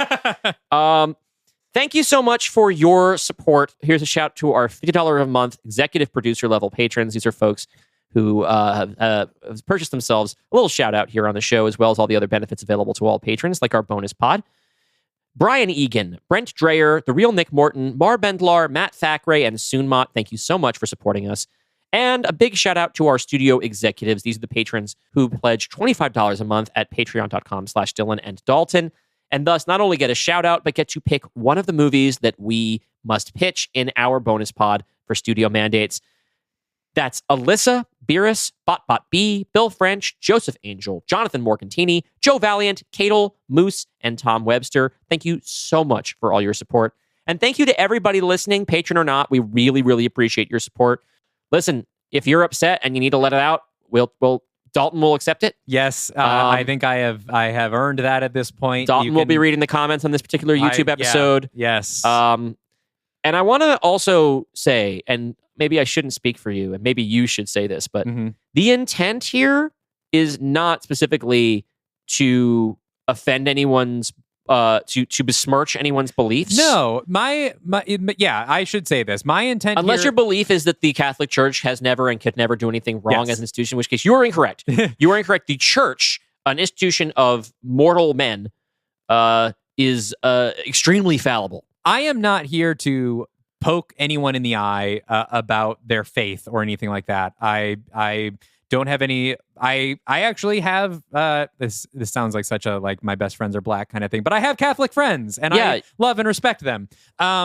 This is not about that. This is about look. If we talk about our own fears, I've mentioned this. One of my fears is death and what comes after, and this is more about my fear of what if there isn't anything? What if there is nothing to catch us when we fall? And so I am not doing this to be like, oh, believing in this stuff is stupid or to make you mad, but to scare you. Yeah. This is a horror movie, and blasphemy can be scary even if we don't believe in the same things for similar reasons.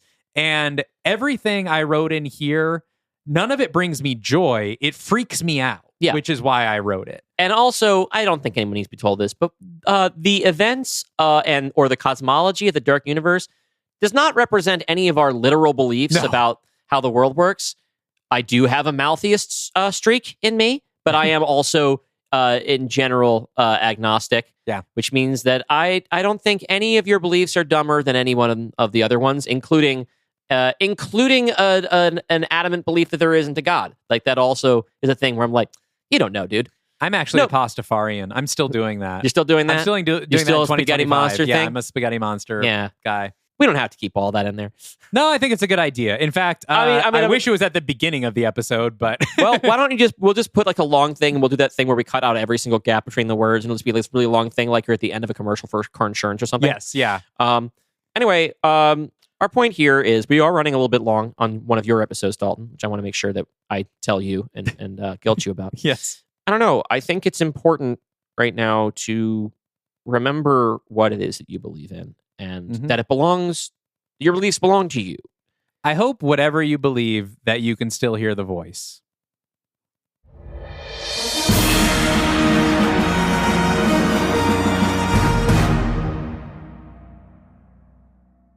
Они споворот не ушкушал щип.